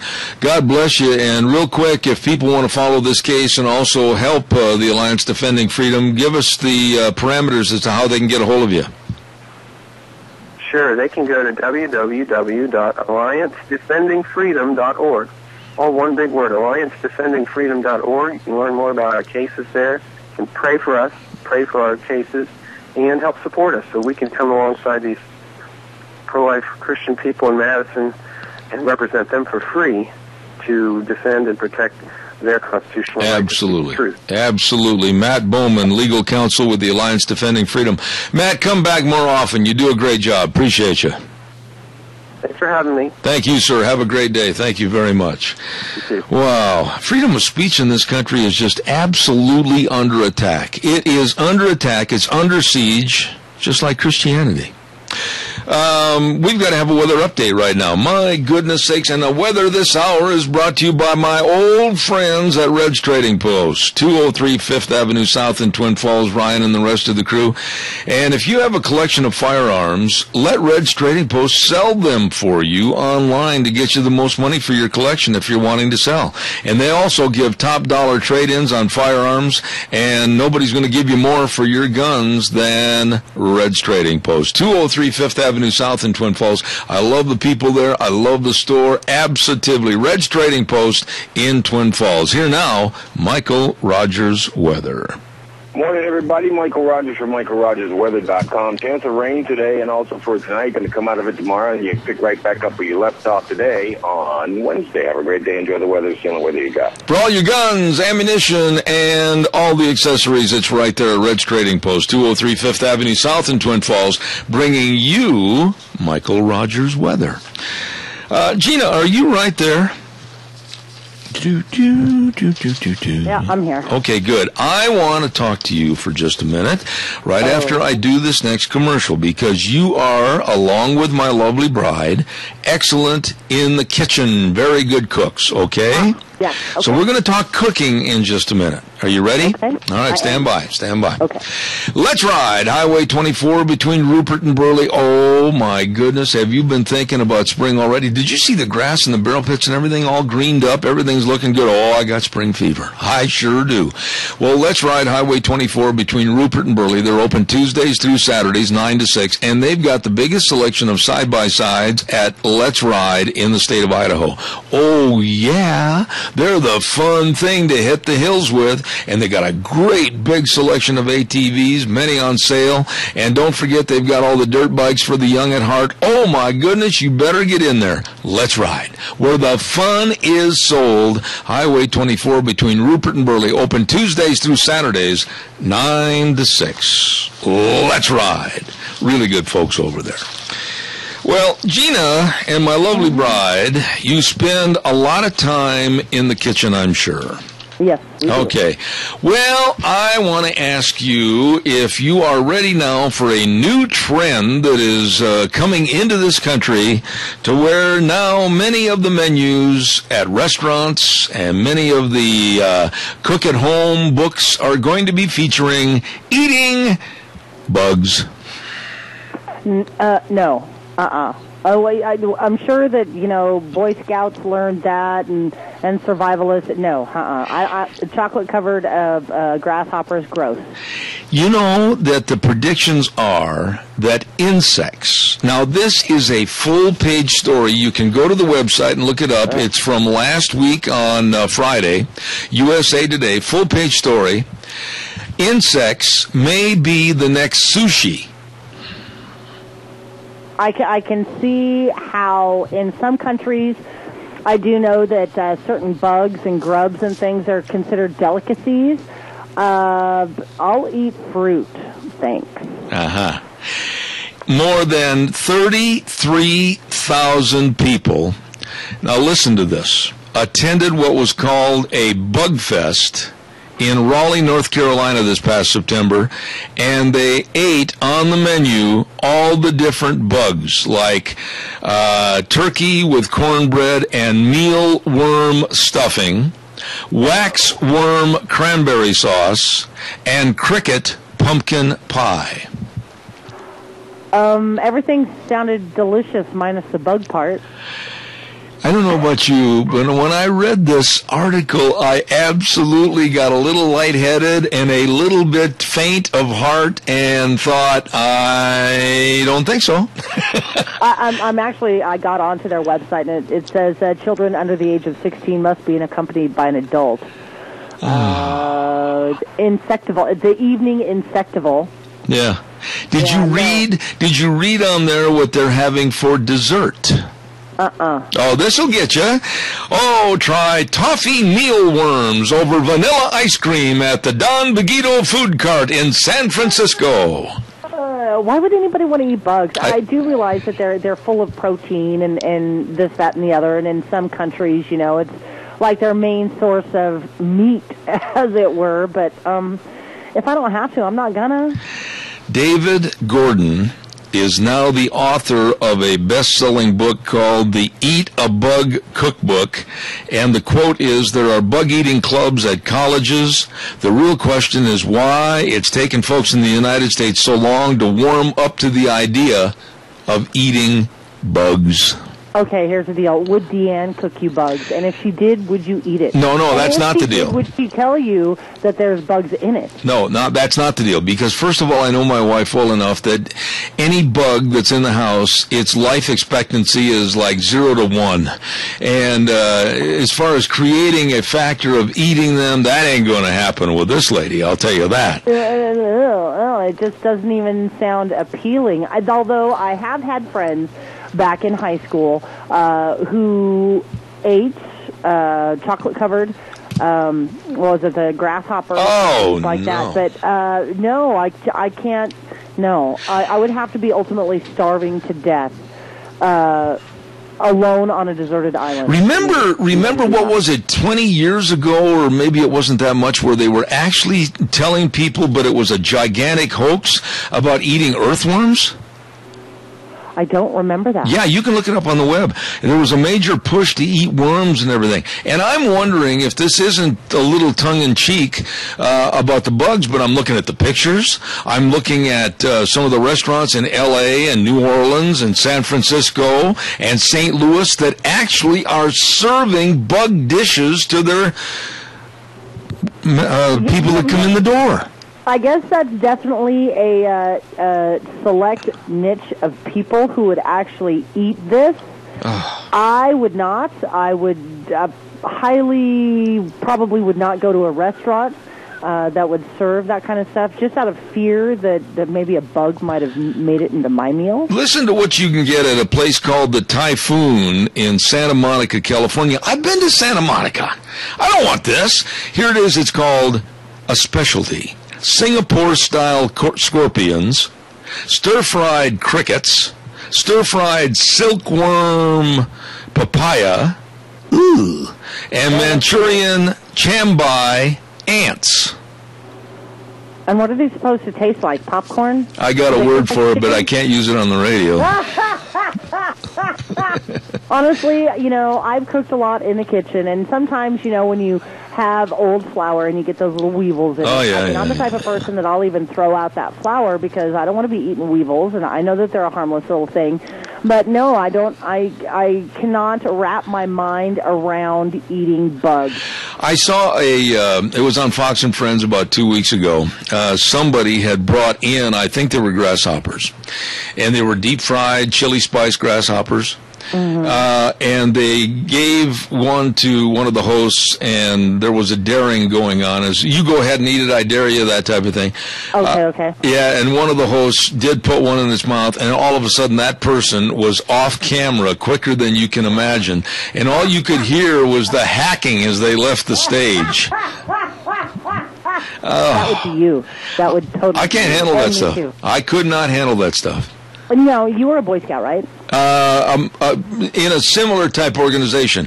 I belonged to a group called the Lutheran Pioneers. They were an offshoot of the Boy Scouts at that time. Okay.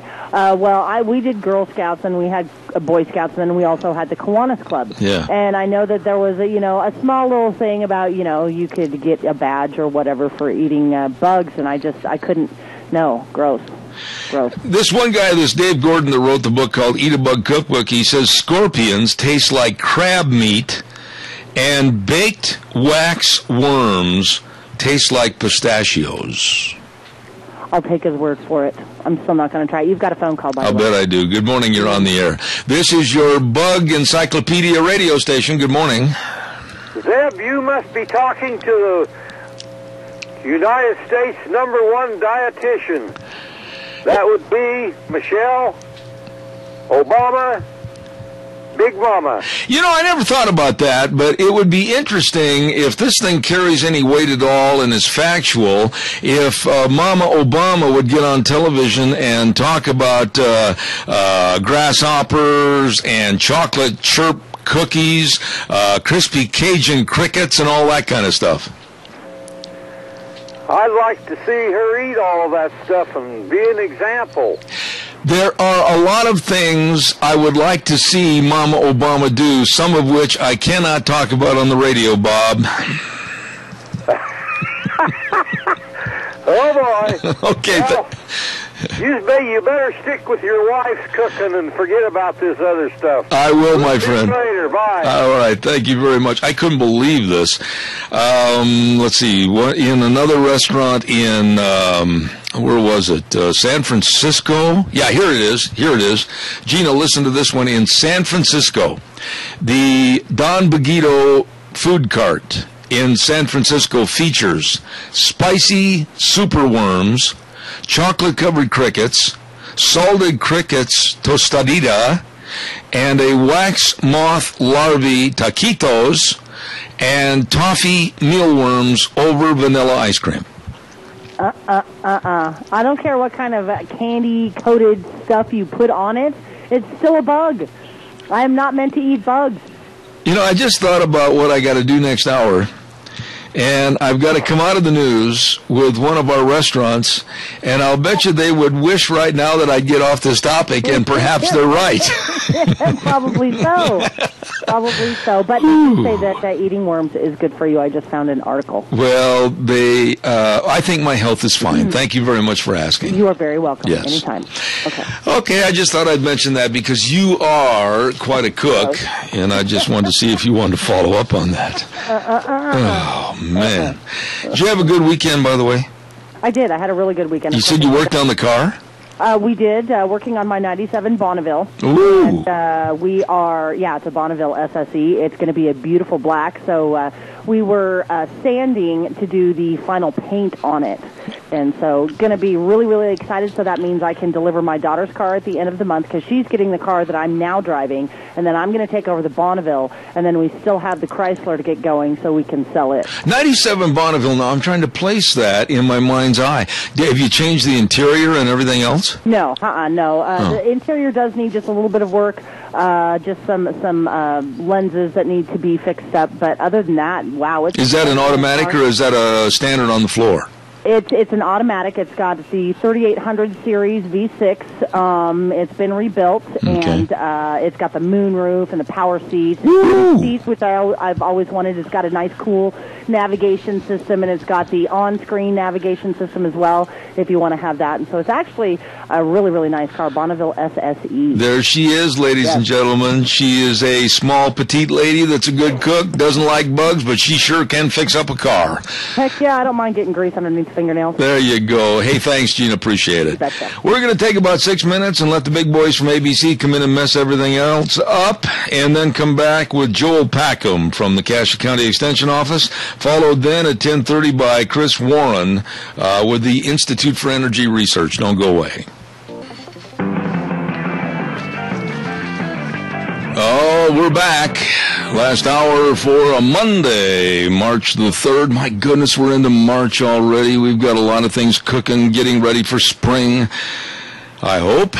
And we also want to say thank you to our major sponsor, your Magic Valley Les Schwab Tire Centers, all 7 locations serving you, along with some of our great advertisers, including Lee's Furniture, Floors, and more at 459 Overland in Burley, and our friends at Western Way Services, always at your disposal. Kelly and the crew get on the route service today, 734-6969. You know, every Thursday we have a segment on our program called School Days in Cassia County, and we're very honored to have 2 very, very prominent businesses as the sponsor, and they are A Child's World at 1308 Overland Avenue in Burley, and oh my goodness, they've got all the gift-giving ideas over there for birthdays and anniversaries.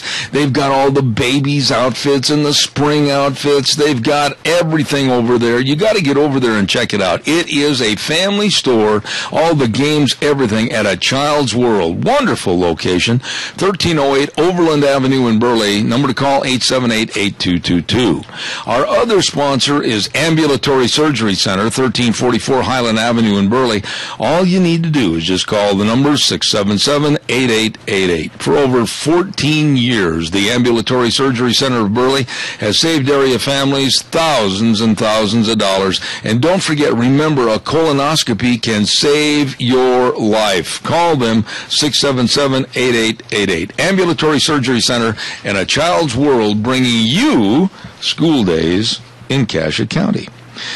Right now, because of a change of schedule, we were planning on having Grace Whitman on the air, but we managed to hit a home run with another great gentleman over in that area at the Extension Office. We're going to say good morning to Joel Packham. Joel, how are you? I'm doing well. How are you doing, Zeb? You made a comment to my wife that no matter what subject you want to talk about, I'll just kind of shift and go my own way, but I'm going to put the ball in your court and say, okay, you just talk about anything you want to. Yeah, but it's more fun when you get to pick, because then you have questions ready. Well, I never have questions. Honestly, I make it up as we go along. There's never been a time on this program that I write questions down, so we're going to shoot from the hip. You tell me right now what's going on at the County Extension Office for Cassia County, because we're at the beginning of March, and I would imagine this is a busy time for you. Well, actually, we just finished our estate planning classes, which are a 4-week course, 1 day a week for 4 weeks, and we are just finishing those up. We finished those here in Burley. I am helping teach a class over in eastern Idaho for the same thing. So that's kind of a good class, and we really enjoy that. And I think the people that take it are really helped to try to get started on their estate plan. You know, that's a good subject to talk about, and believe me, it's scary. It really is scary how many people do not have anything done for estate planning. If you were to take 1 out of 10 people, how many do you think have started anything, regardless of their age? Actually, I think probably we're getting around to 40 to 50%. Really? As I talk to producers, I'm astounded more than I have. I guess I didn't think it was that way, but the more I talk to producers, I think that many of them have a plan in mind and are at least working towards that. Many of them haven't done a lot, but most of them do have a plan already kind of set up that they're trying to work through. What is the number one stigma about sitting down and trying to get an estate plan started? They don't want to make anybody mad. Really? In the family. And I think that's the hardest thing. They don't want to face those kinds of discussions with their family members. It's kind of a touchy subject, and people have really strong feelings, passion about land and money and all those things, and so it can be a very interesting discussion. You know, now let me ask you a couple of questions there, because I was from, both my parents are deceased, but very strict German attitude. They didn't want to share anything with us kids to let us know anything, and it caused all kinds of problems. Yeah. Elaborate on that. Yeah, that is. I think that's a major problem. You know, I talked to a family just the other day who has sizable holdings, and he put the kids involved very early, and the guys are now involved in the operation to the point of owner. You know, they have ownership, and they have their own land that they have names on. I know that I think the father still has his name on all of it, but at least the children have their name on parts of it, and I just think that, boy, you know, you have to hand it to somebody who's doing that. But they communicated, and they're successful. And I can't tell you how many stories we have of people who didn't want to say anything, didn't want to rock the boat, or either that or didn't. I don't know, you know, whether they didn't want to or just didn't. But they have a struggle, and they have lost property, and have had to sell property to get, you know, to make people happy. And I don't, you know, that they just never. Non-communication, I think, is the very worst thing that we can do for our children. Yeah, but you know, I want to go back to my situation, Joel. It's not easy to sit down with parents that are set in their ways and try to communicate to them that everything is going to be up in a turmoil or up for the lawyers to take grabs at. How do you get through to people that are so set in their ways that's our business and not anybody else's? Well, I guess you just need to show them enough bad examples of what happens when that is the case. Because we have families that don't talk to each other at all anymore because of there was no communication, and mom and dad did things that whether they should or shouldn't have done, that's what they did. I think it would have been taken better from the kids if they would have said, here's the reason we're doing it. And, you know, you don't need to feel bad about it. Here's why we did what we did. I think it would have just been helpful if they could have just said, here's the reason we're doing this, and kids, I think, would have taken it better rather than get to the end and have the lawyer say, oh, by the way, you're not getting anything here. Yeah. So what do you do? How do you set up one of these seminars? How do you go about setting up a 4-week course? Or give us some of the logistics as to what you do. Well, that's a good question because we have a lot of fun with it. Our first week, we teach about family relationships, and we do a little personality profile, which I'm qualified to do, and we have a lot of fun learning about our families and learning about ourselves. And that, I think, is an important part in every one that we've taught. That has come out as one of the number one things that people felt they learned. So that's the first week. The second week, we have an accountant come in and talk about taxes and tax implications, and he spends 2 hours with them talking about that and answering questions and giving that kind of information.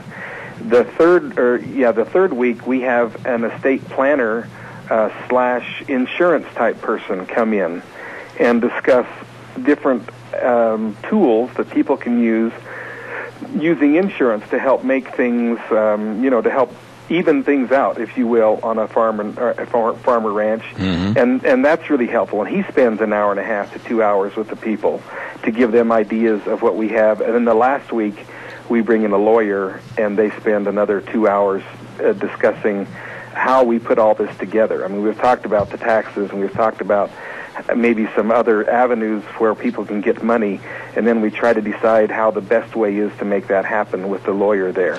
And we think that's a pretty effective program. I would imagine, and I'm not trying to be facetious about this at all, but I would imagine that the biggest hang-up is probably the siblings themselves trying to get along with each other, is it not? It often is that there can be such passion. Some people don't want to see the land leave at any cost. Mm-hmm. Some people want their money right now. Yeah.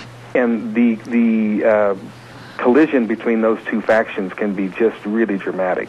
Isn't it a shame that you said something that really triggered my interest?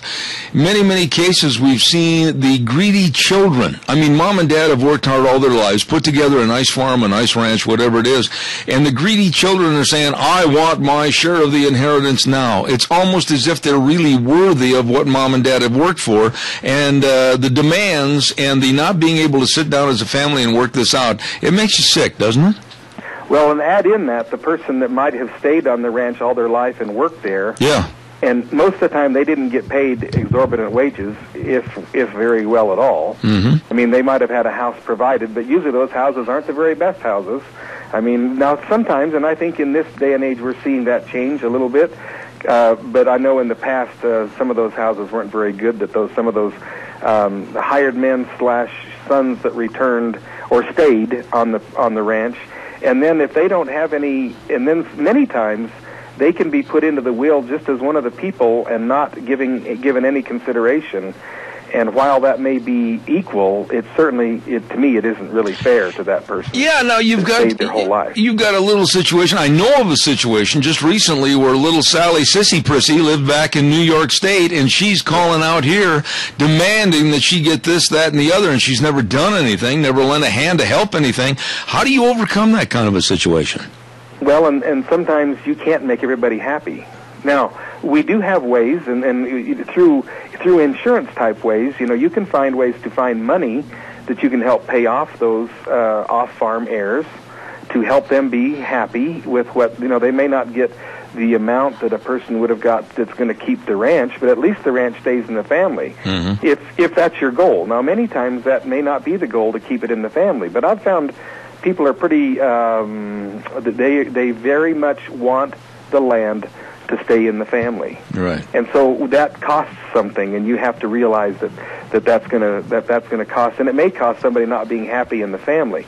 But if you can use an insurance policy to help pay some of that inheritance to them, they usually don't feel so badly about it. Joel, what about the fact that, let's say they go through one of these estate planning seminars and they sit down and they're working with their attorneys, they're working with their bankers, they're working with their family situation, and all of a sudden a year later everything changes. These are living and working changeable items, are they not? Oh, they absolutely are, and that's one of the things that people need to go back and revisit them and make sure that it's kept up to date. I mean, people can be, their lives can change drastically if you consider. I mean, I just had a deal the other day. The son got a divorce, or they decided to get a divorce, and all of a sudden, the in-law of the family owned a good percentage of his property. And because of the way that they hadn't really done anything, and because they hadn't done anything, she owned half of what he had, and so that all of a sudden became a real problem. There are so many things that can happen. That's why I think it's important to get it down on paper. You don't know what the future is going to bring, and because you don't know, you better take some steps to make sure that you can direct, at least to some extent, what's going to happen regardless of where the future takes you. What do you do with the fact that, let's say you got three brothers working together with dad and mom? Where's the best place to keep all this information? Should they have it with the parents in a lockbox at the bank? I mean, where is the best place to keep it accessible so if somebody or all of them want to take a look at it or change it, what do you do then? Well, we try to teach people to have a legacy box, like Dave Ramsey talks about having a legacy box where everybody can find they can find all those documents. Yeah. Because if the person dies and they're locked away somewhere, I know I was involved with a family where we never did find his insurance policy for life insurance. We know that he paid it. We had check stubs that said he paid it. But because we could not prove it with the policy, the company never paid. I see. And so you better know where those things are, and you can't be the only one that knows where those things are. And so whether you keep it with a lawyer or in a safety deposit box or something like that, I think you've got to do something that people have access to it. Now, not that they can just go look at it anytime they want, but that they would actually be able to find it if need be, but they shouldn't be able to get in and obviously you don't want it to be changed every day either. And that's a problem too. What if somebody starts to lose their faculties somewhat and they don't think as well as they might, think things through as well as they might? All of a sudden, somebody buddies up to them in the family and they get them to sign over some property that wasn't the way it was originally set up. You see how convoluted that can get in a hurry. And because there's not usually a lot of communication in the family, those things happen every day. And boy, you'd hope that doesn't happen. But I think it's why it's really important to try to get that done and make sure all the family knows, so that if that does take place, there would be some reason for some conflict that might be worthwhile and actually be helpful in the end. As a rule of thumb, though, I think you'd agree with me, Joel, that every year, perhaps when they go in to get their money and reform how they're going to finance the next year's crops, or reform how they're going to finance how they're going to take care of the cattle operation, at that particular time, that's also a good time to kind of go over all the papers, whether it's a family business, corporation, or whatever, and just kind of review everything to see if it's still updated.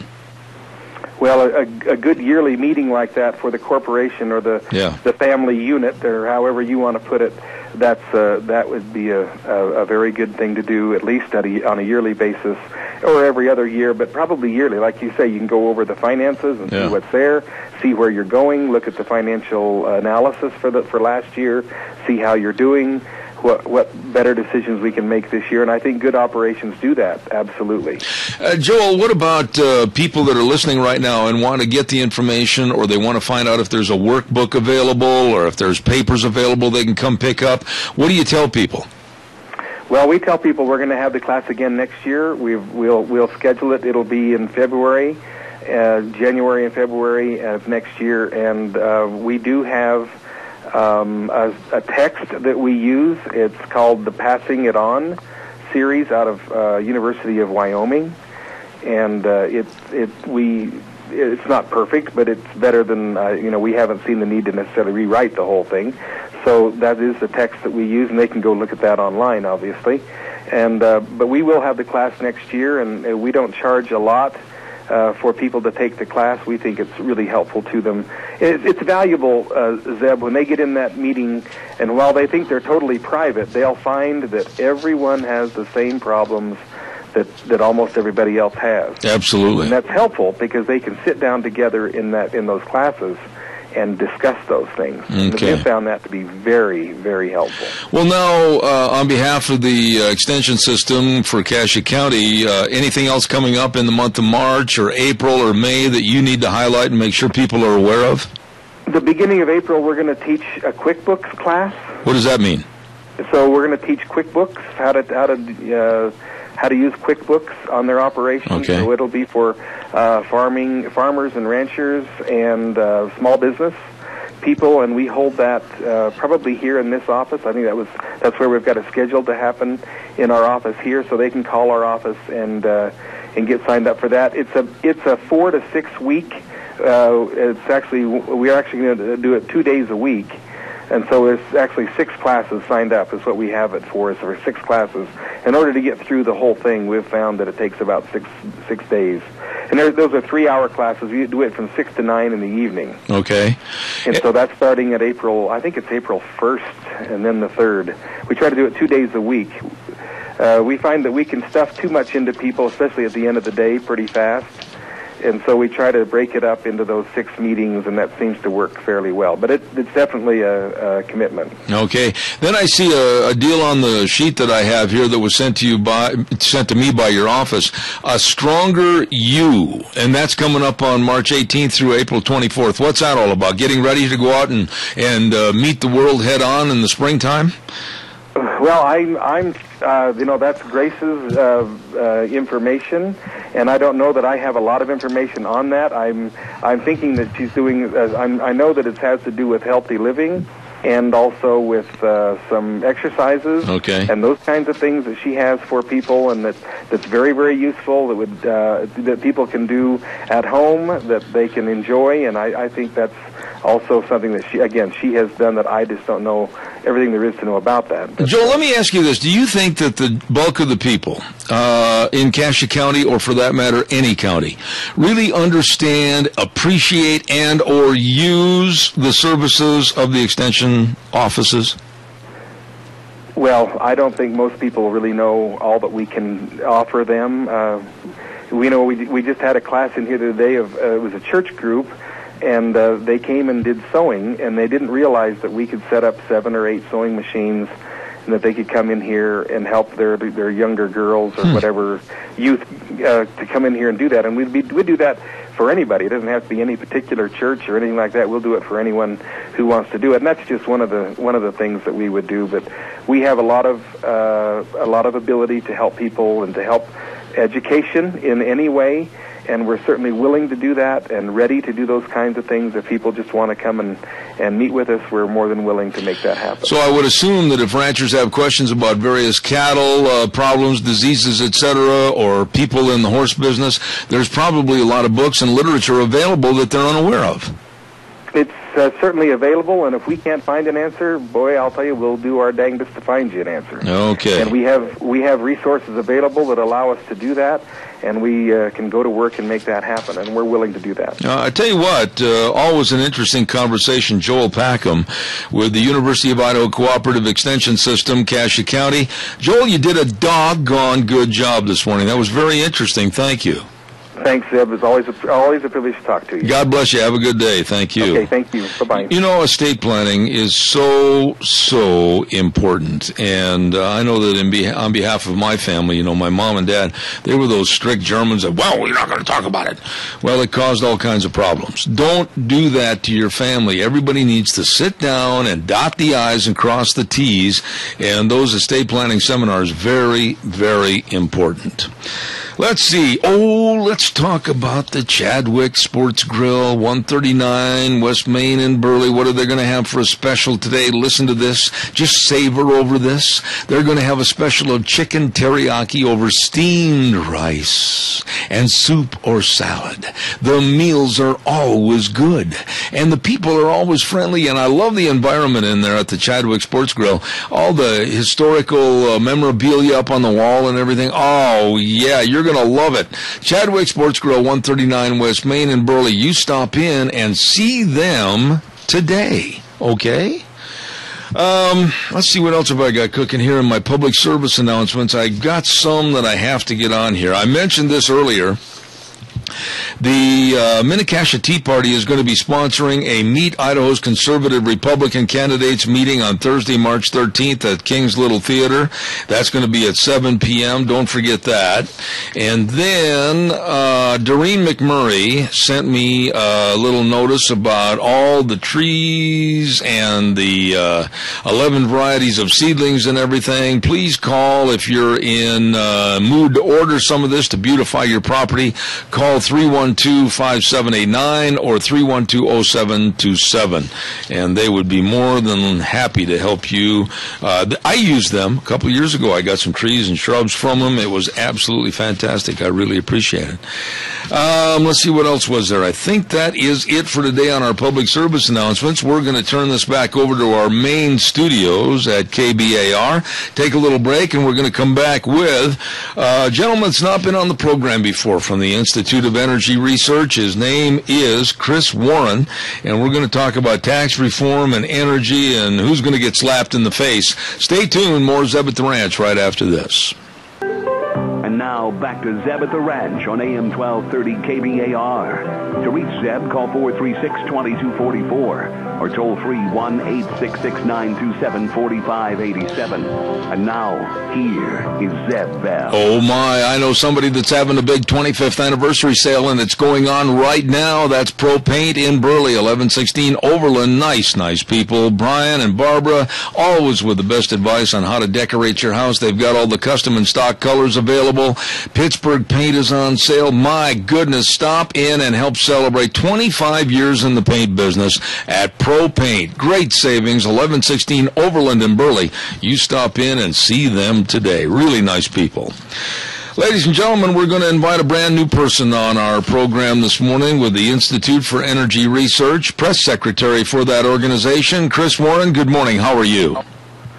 Good morning, Zeb. I'm doing well. How are you? Really nice to have you on the program. Give us a little background. I have not talked to you before at IER. How long have you been there, and where are you from originally? Sure. Well, I've been at IER for nearly 2 years now, in a couple different capacities. I just came on as press secretary. Before that, I was residing in Atlanta, Georgia, where I was born and raised. Atlanta. I've got a lot of friends down in that area. As a matter of fact, I was one of the announcers for the equine portion of the 1996 Olympics in the Atlanta area. Oh, I remember that well. Well, it's too bad we didn't get a chance to shake hands. I would have let you buy me lunch. Okay.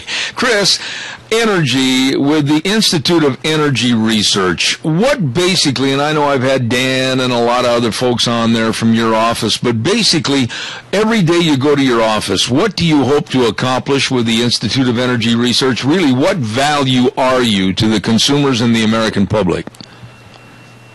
Well, Deb, we push for free market energy policies, and our goal with that is to bring down electricity costs for American consumers. And that's what our goal is every day. All right.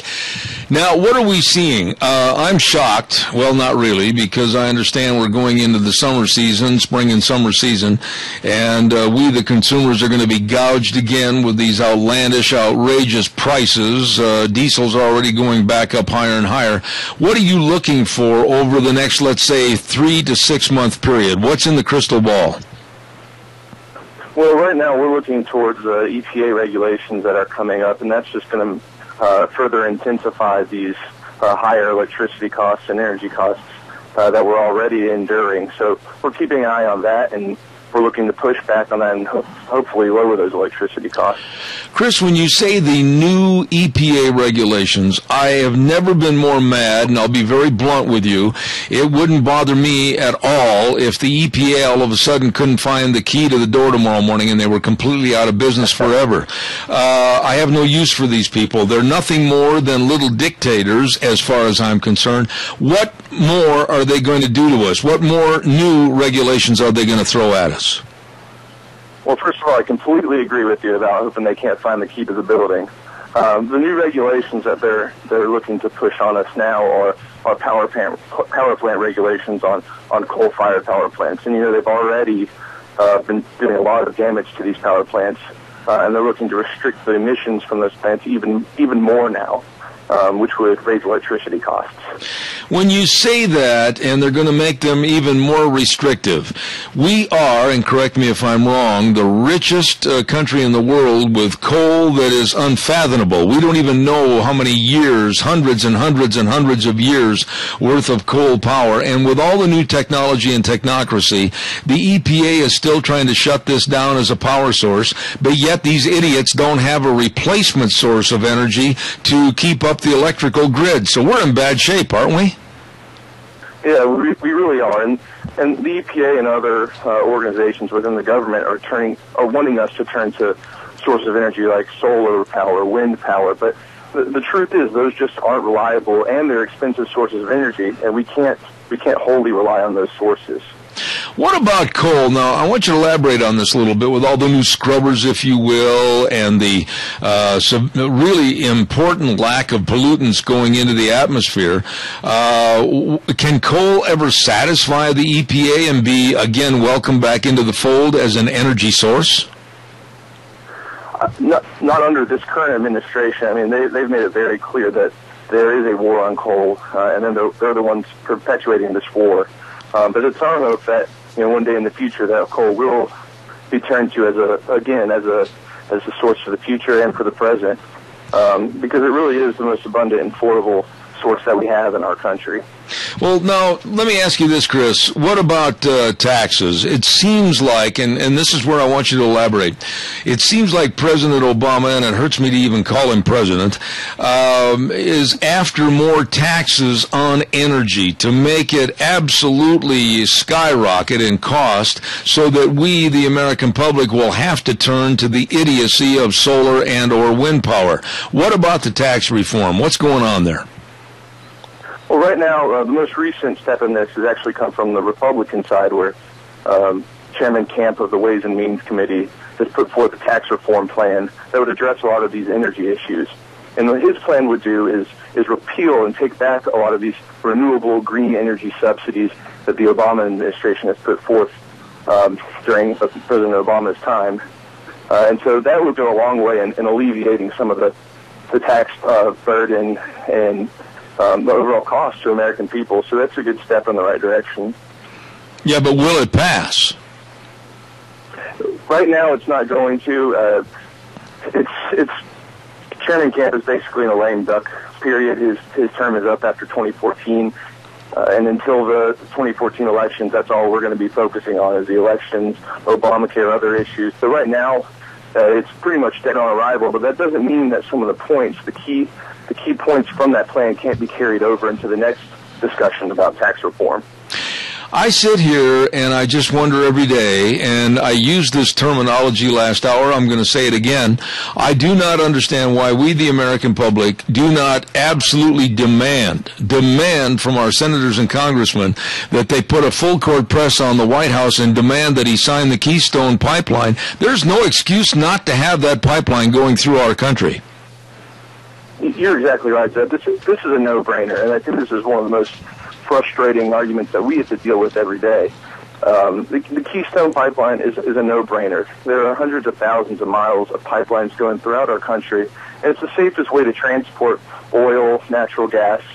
It makes no sense that this current administration would not be all for this pipeline instead of being what seems like all against it. Well, you know, when you hear things at the Institute for Energy Research, like the idiocy, and I believe it was from Barbara Boxer. It might have been Dianne Feinstein, but I think it was Boxer that made the comment last week, oh, we can't have that Keystone Pipeline. Why, there might be fumes emitted into the atmosphere and it might cause cancer. These people should be sued for saying something so stupid. And, you know, they pass these things off as reality, and in truth, the pipeline won't add any very limited environmental impact to our country, to Canada. And the fact is, these oil sands from Canada are going somewhere. They're either going to come through the United States or they're going to go to the West Coast and off to China. So it makes sense. It makes perfect economic sense for us to approve the Keystone Pipeline, and I hope the administration eventually does. Can this country, as far backward as it's leaning now, it's not being progressive at all with energy research and trying to make more jobs, etc. We're leaning backwards like we're supposed to all live in a cave and burn buffalo dung. Can this country survive 3 more years of this incompetency from a president that absolutely is an amateur? I think we can survive. It is tough, but I think the level of production of our natural resources on state and private lands is enough to get us through this period of time, and hopefully the next administration that comes in is more friendly to affordable and reliable energy that we possess here in the United States.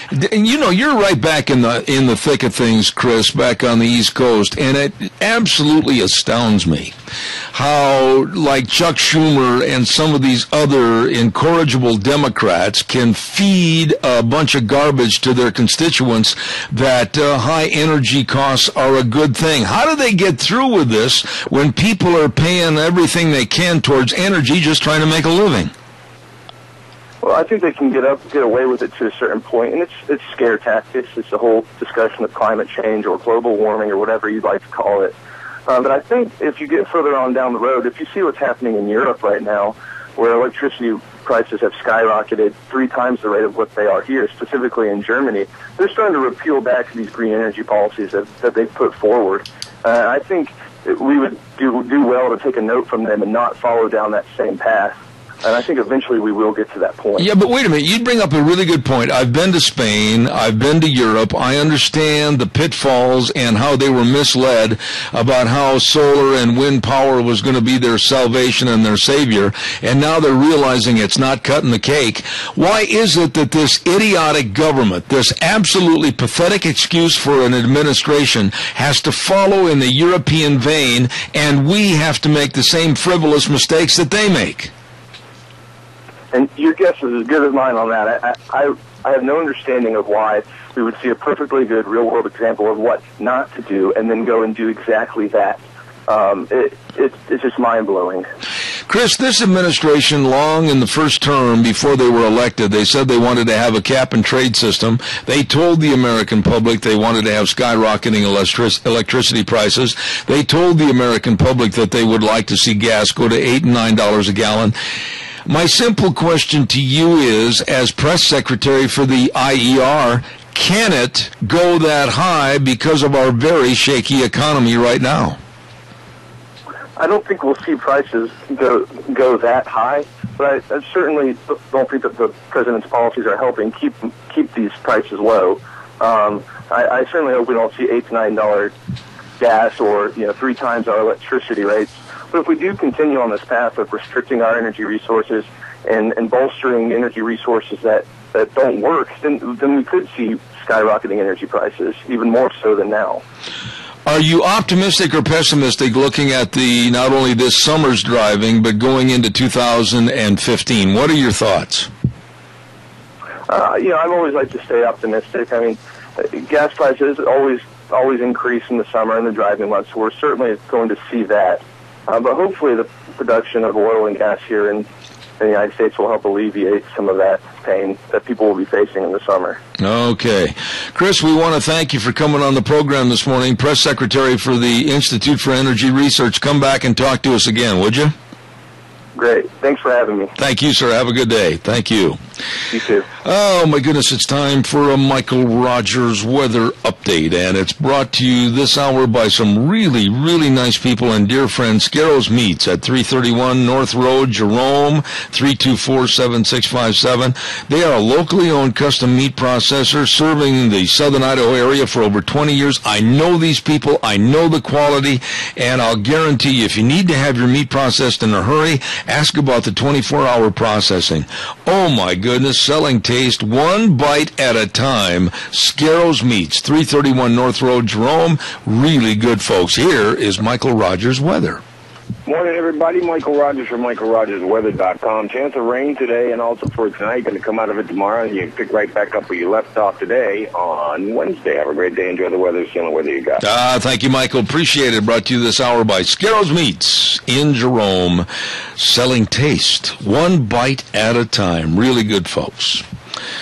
Oh, my, calls are welcome. Give me a jingle. I'd like to talk about anything you want to talk about for the remaining time on the program this morning. And one of the things I wanted to mention is that the Obama administration is getting all the help in the world from the environmentalists. And I received a story that was written by Michael Bastich last week, as a matter of fact. And the headline, listen to this very carefully. Headline is Environmentalists Champion Economic Degrowth. Whoop, degrowth? Listen to this. Environmentalists are pushing a new way to deal with global warming and overpopulation, and they say the United States needs to degrow its economy. What is that? It means forcing people to work less. Are we not seeing that now with Obamacare? Forcing people to work less to make them more equal. Aha! Income diversion like for other countries. And then consume fewer goods and use electricity. Environmentalists are saying, think of it like going camping for the rest of your life.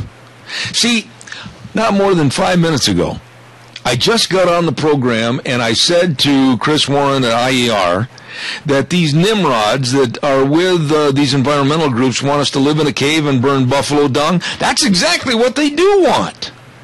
They want to degrow the economy.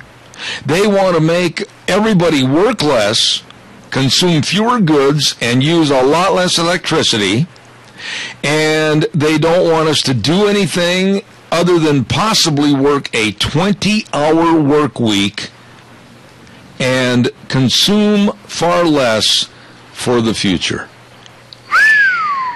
Working a 20-hour work week ain't going to pay my bills.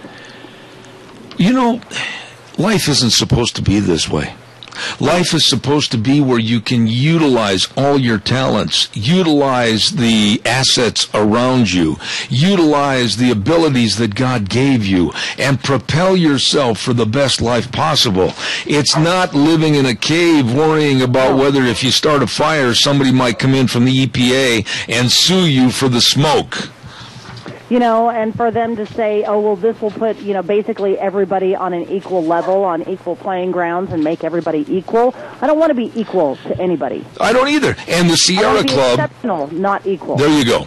Listen to this. The Sierra Club and other organizations want you to move to a smaller house or rent an apartment, downsize to one or absolutely no cars at all, Review what you're eating and maybe cut down on your meals, cut down on what you have as overall consumption.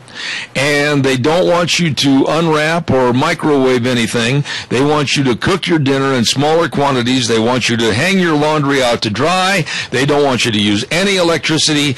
Basically, Gina, they want us to live in a cave. Well, in the summertime, I do hang my clothes out to dry because, it is a little bit more cost-effective. I do cook in smaller portions. I only live just a little bit away from where I work, so I don't consume a lot of gas. I do live in a small house, and so to the people of the Sierra Club, reevaluate.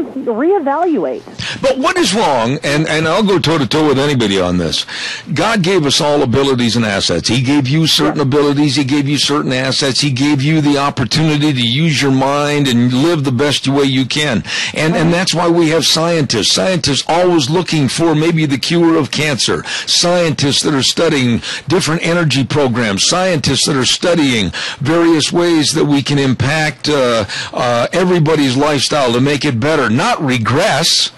No, not regress at all. And like I said, I don't want to be equal.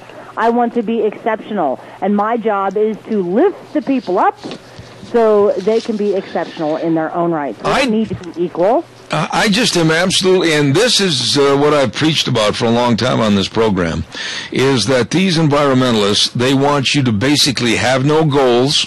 They want you to live with the same income or lack of income as everybody else. They want you to live like cattle. They don't want anybody to be ahead of anybody else. But did you stop and consider once in this whole story that they've written, there wasn't anything about health or medicine or research to try to make our human environment more healthy? Can we do an audit on the people in the Sierra Club to check out their living environment? These people are absolutely worthless, and I mean this. All these environmentalists, the pushers for more wolves, the pushers for less of a lifestyle, those that want to push us into caves, those that want to push us out of homes, those that want us to freeze to death in the wintertime. I'm telling you, Gina, I have no use for those people, and I'm going to do more to fight them every day. I hope you do. We've got Jerry Voss on the phone. Okay. Good morning, Jerry. You're on the air. Yeah, Zeb, but I think we ought to treat our people like cattle. Cattle are expensive, and you treat them pretty good because they cost you too much money not to treat them good. Yeah, but Jerry, let's stay on focus here as to what we're talking about. These absolute, complete nincompoops with the environmental movement, they are trying to lessen us. They're trying to put us into a stage of the caveman era. This is ridiculous.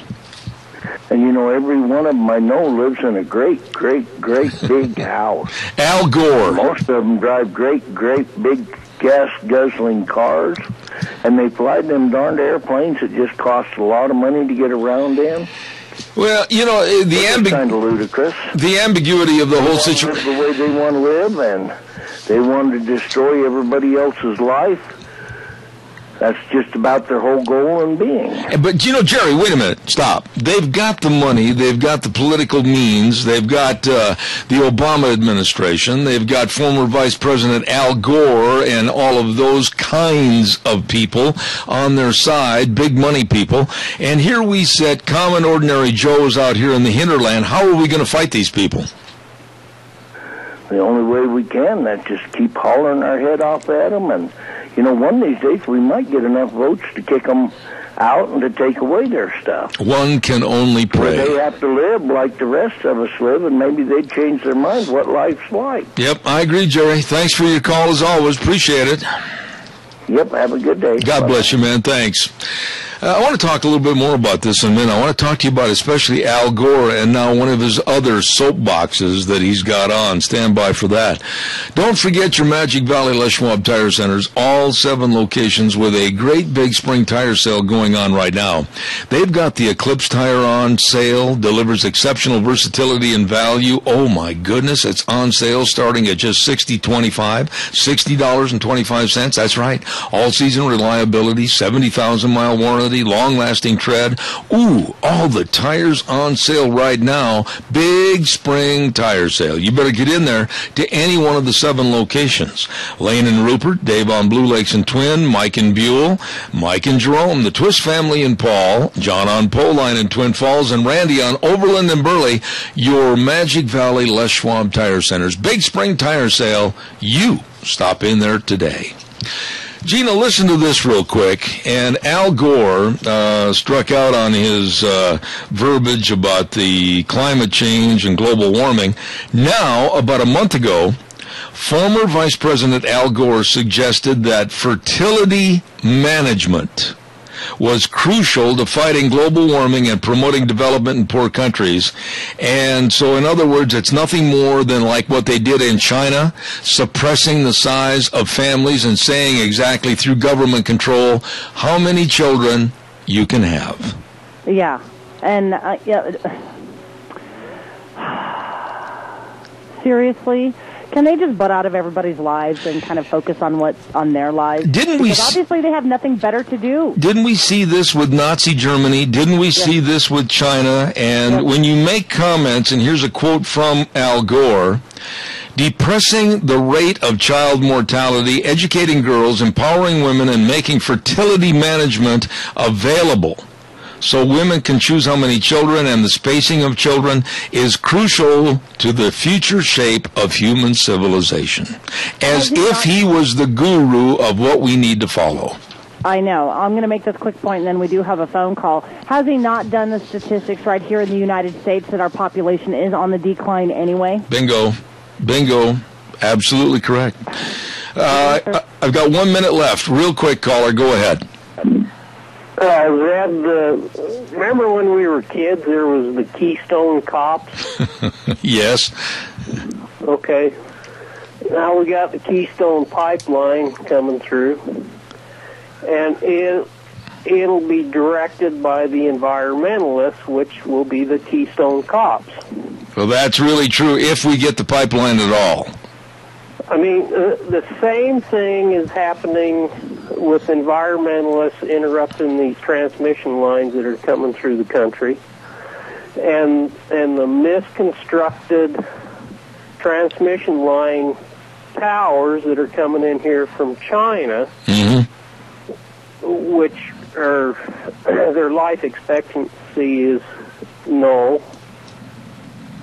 Well, Earl, I appreciate your call. I'm flat out of time, but I do appreciate your comments because you're 100% right. I got to run, buddy, but call me earlier so I can visit with you. And I'm out of air. All right, buddy. Thanks a lot. I appreciate it. Thank you. Got to run, but I am so sick of managing human life like Al Gore, the Sierra Club, and others that want to move us in a regressive state to where we're back in the 17 and 1800s. That's what they want. It's right here in print. Unbelievable. Got to run for today. We'll be back tomorrow at 8:06 Zebeth Ranch. Tomorrow for a Tuesday. Don't miss it. We've got a lot of interesting people coming on the air, including Frank Priestley with the Farm Bureau, Dr. History, and many, many more. God bless the way things were, the way things ought to be. See you tomorrow morning at 8:06.